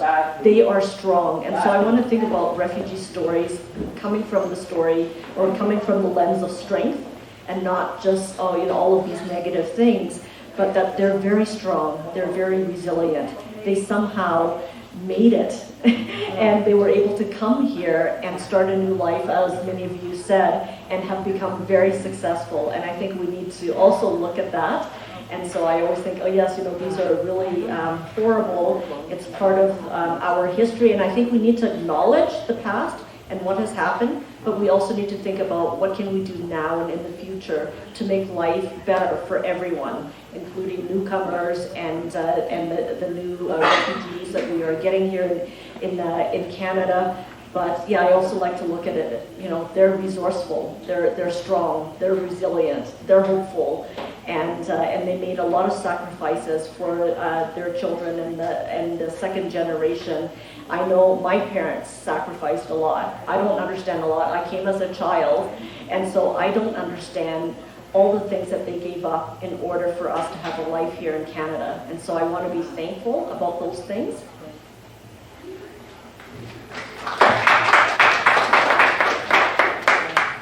I don't want to add too much to what Stephanie's saying because I agree with it, but I'll just tell you, my grandfather arrived they were Irish people living in England, and it became time to move on. And my granddad, Joseph Malloy, arrived in this country in 1900.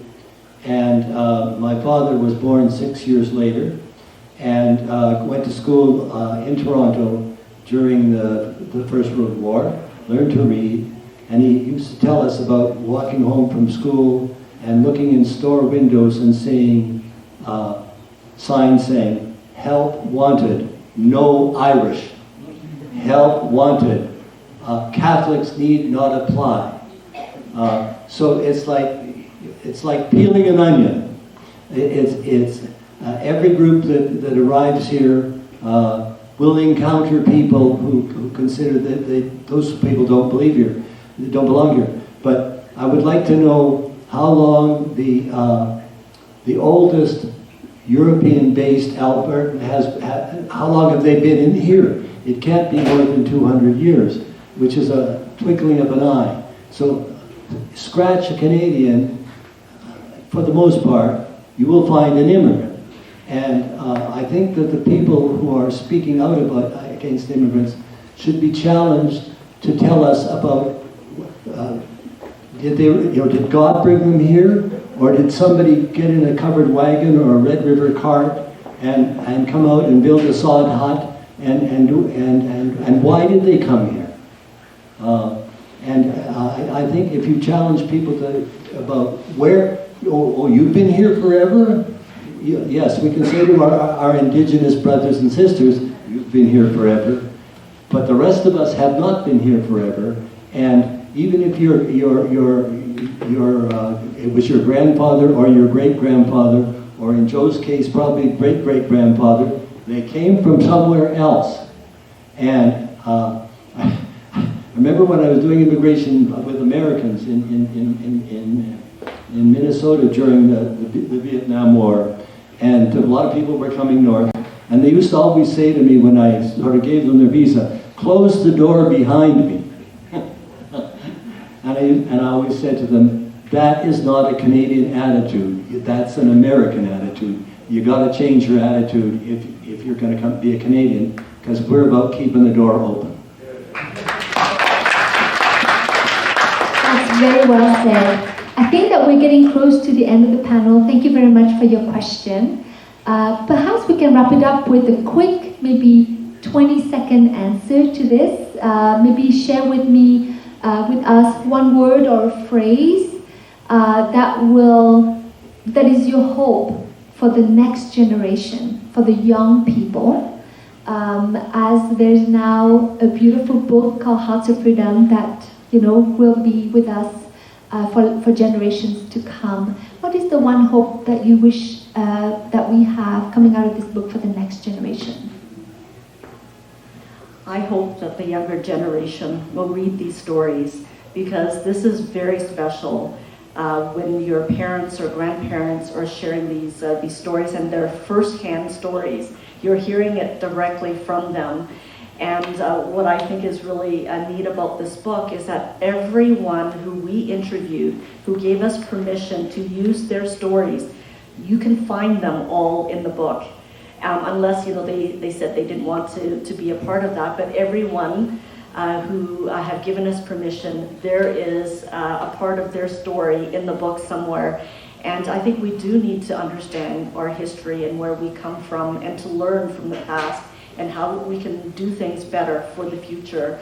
And I think the next generation needs to be aware of what their parents went through, and how they were able to resettle and settle here, and how can we carry some of the traditions, and how can we create new traditions here in Canada. But I think it's really important, especially as that generation is getting older, to be able to have these stories and to have them documented in the film, in the exhibition, in the book. I think it's very, very special. With me, one of the heart of freedom in this book, and to the next generation, or even to the reader, when you read this book, the very important thing about the freedom, it's not free. Democrats and human rights is not free. We are paid for over the debt to come here, the freedom country. So keep that in mind, and remind your children, that's very important. Vietnamese people, Laos people, and Cambodian people had to pay their life to get that. Thank you.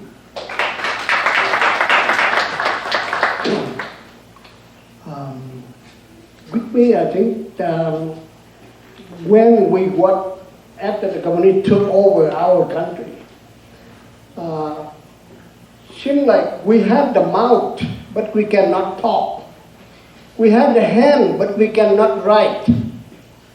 If we write something it's related to the communist government, we will in jail in the next day, or we disappear.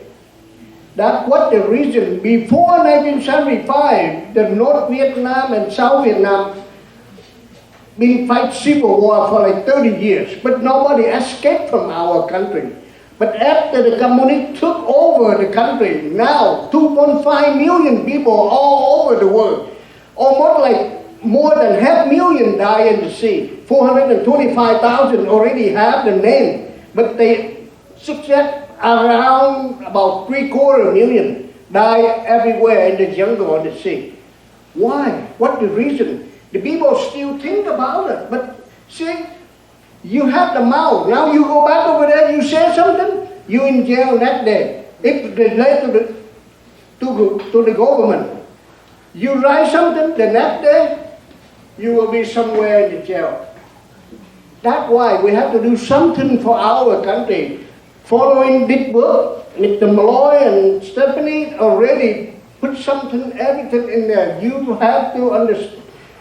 Buy it, give it to our generation, and our generation, please, my advice, ask your parents, your grandparents, why they left the country. Why? That's all. They will tell you the truth. And thank you very much. All right, all I can say that the first thing that thank you, Canada. It's a beautiful country to welcome all the Vietnamese refugees from 1979, I think, maybe a little earlier until now. And with the book like this, we're very hopeful for our next generation. They will understand why their grandparents, their parents, and kept their country, living in a country like Canada. And they will learn from the book how to survive. Do not let something happen like the past. That's what we want the children understand that. And anything happen, they have to fight for it. Do not let the country from your parent, even like that with you. And as I said before, that's a lot of story about the refugee in the Southeast Asia. Every member, every family, they have their own story. And only them can understand that. We can share with them whatever they lost, their member, they lost their loved one. But their stories, I think something they still keep in their heart and their mind. They don't want to share with someone else. Because the super never gone. They still there with them. I say I'm very lucky on the journey to freedom trip. We lucky. We go to the Indonesia, then the Canada government sent it to settle here. We lucky, but a lot of people, they cannot do it. And once again, I say that thank you, Canada. Give just opportunity for our children in the future. Thank you.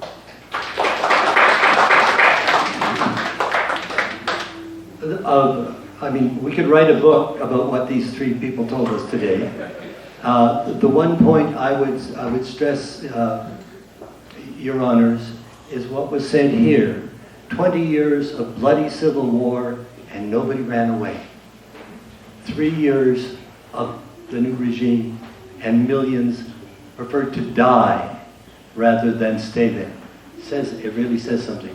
But I think the message was, what should we tell the young people? This is for the young people and the older people too.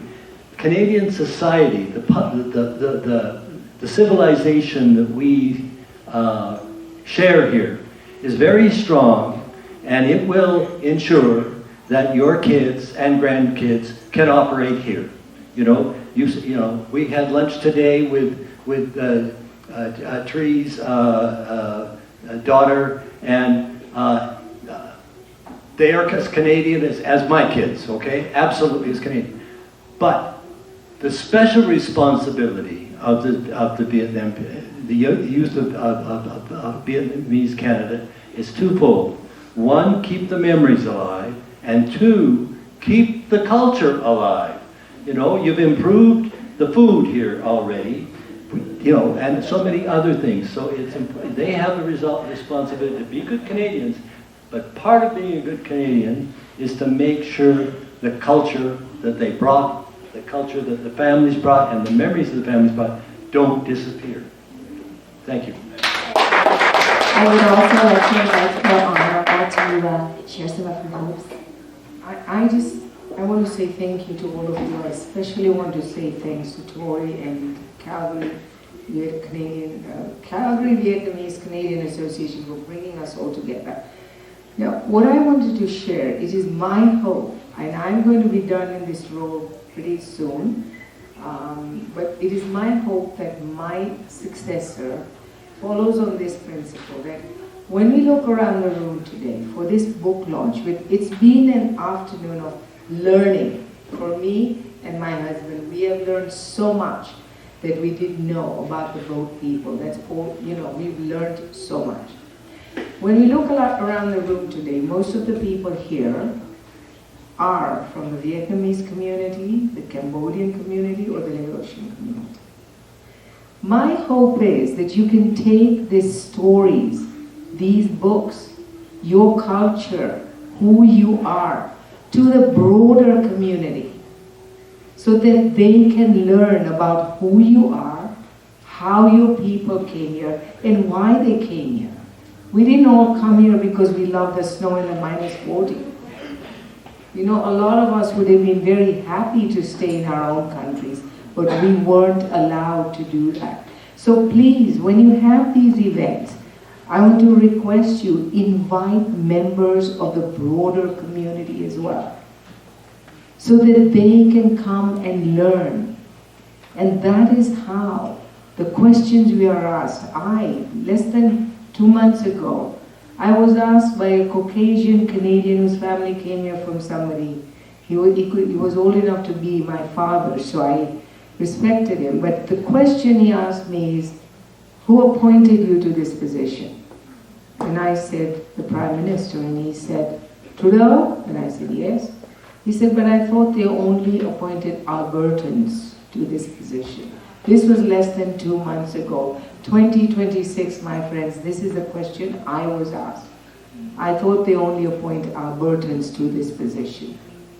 And out of respect, I said to him, Mr. So-and-so, I am as Albertan as you are. But I think we should, at an event like this, I would love it if we saw many, many members of the broader community share these stories with them. Sell these, give them these books as gifts. Somebody you work with who's not from your community, share these books, buy a book, say, look, read about some of the stories of how the Vietnamese people got here. Thank you so much. Can I say just one sentence here? I will buy 5 books. I will buy 20 books today, but 5 of them actually I will donate it to the Calgary Public Library. And that's one of the ways that we used to do it from the Asian Heritage Foundation. If you remember, 15 years ago, we actually sponsored the Vietnamese collection. All of the books really valuable. We select the books, and then about $10,000, and we matched with the government. Given another $10,000, so $20,000 together, that we build our Vietnamese collection in the public library here. Thank you. Thank you so much, everyone. That was wonderful. This wraps up the panel. So thank you very much again for being part of this wonderful conversation.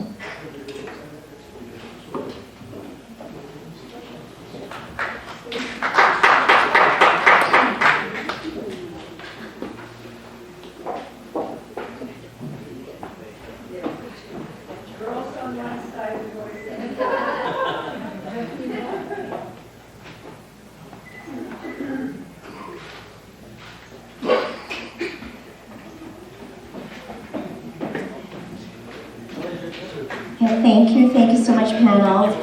I would like to extend my sincere gratitude to all our speakers, panelists, and honored guests for sharing their time, knowledge, and deeply meaningful stories with us. Your voices have reminded us of the strength, resilience, and courage that continue to shape our community and our shared history. Thank you, Her Honor, the Honorable Salma Lakhani. Thank you for gracing us with your presence today. Your support and recognition of this work are deeply meaningful to our community, and we are truly honored by your attendance. Thank you.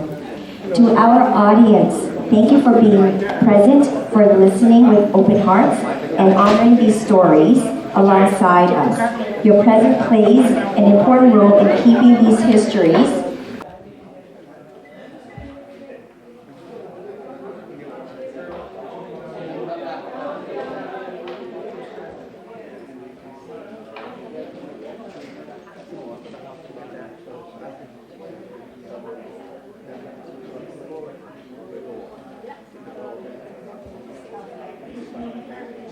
pay my e. So if you e-transfer it, and then you e-transfer it to this email. Okay, give me email. Gmail. At the group, I got a meeting. Okay. Just take Okay. Yes, yes, I can hold it.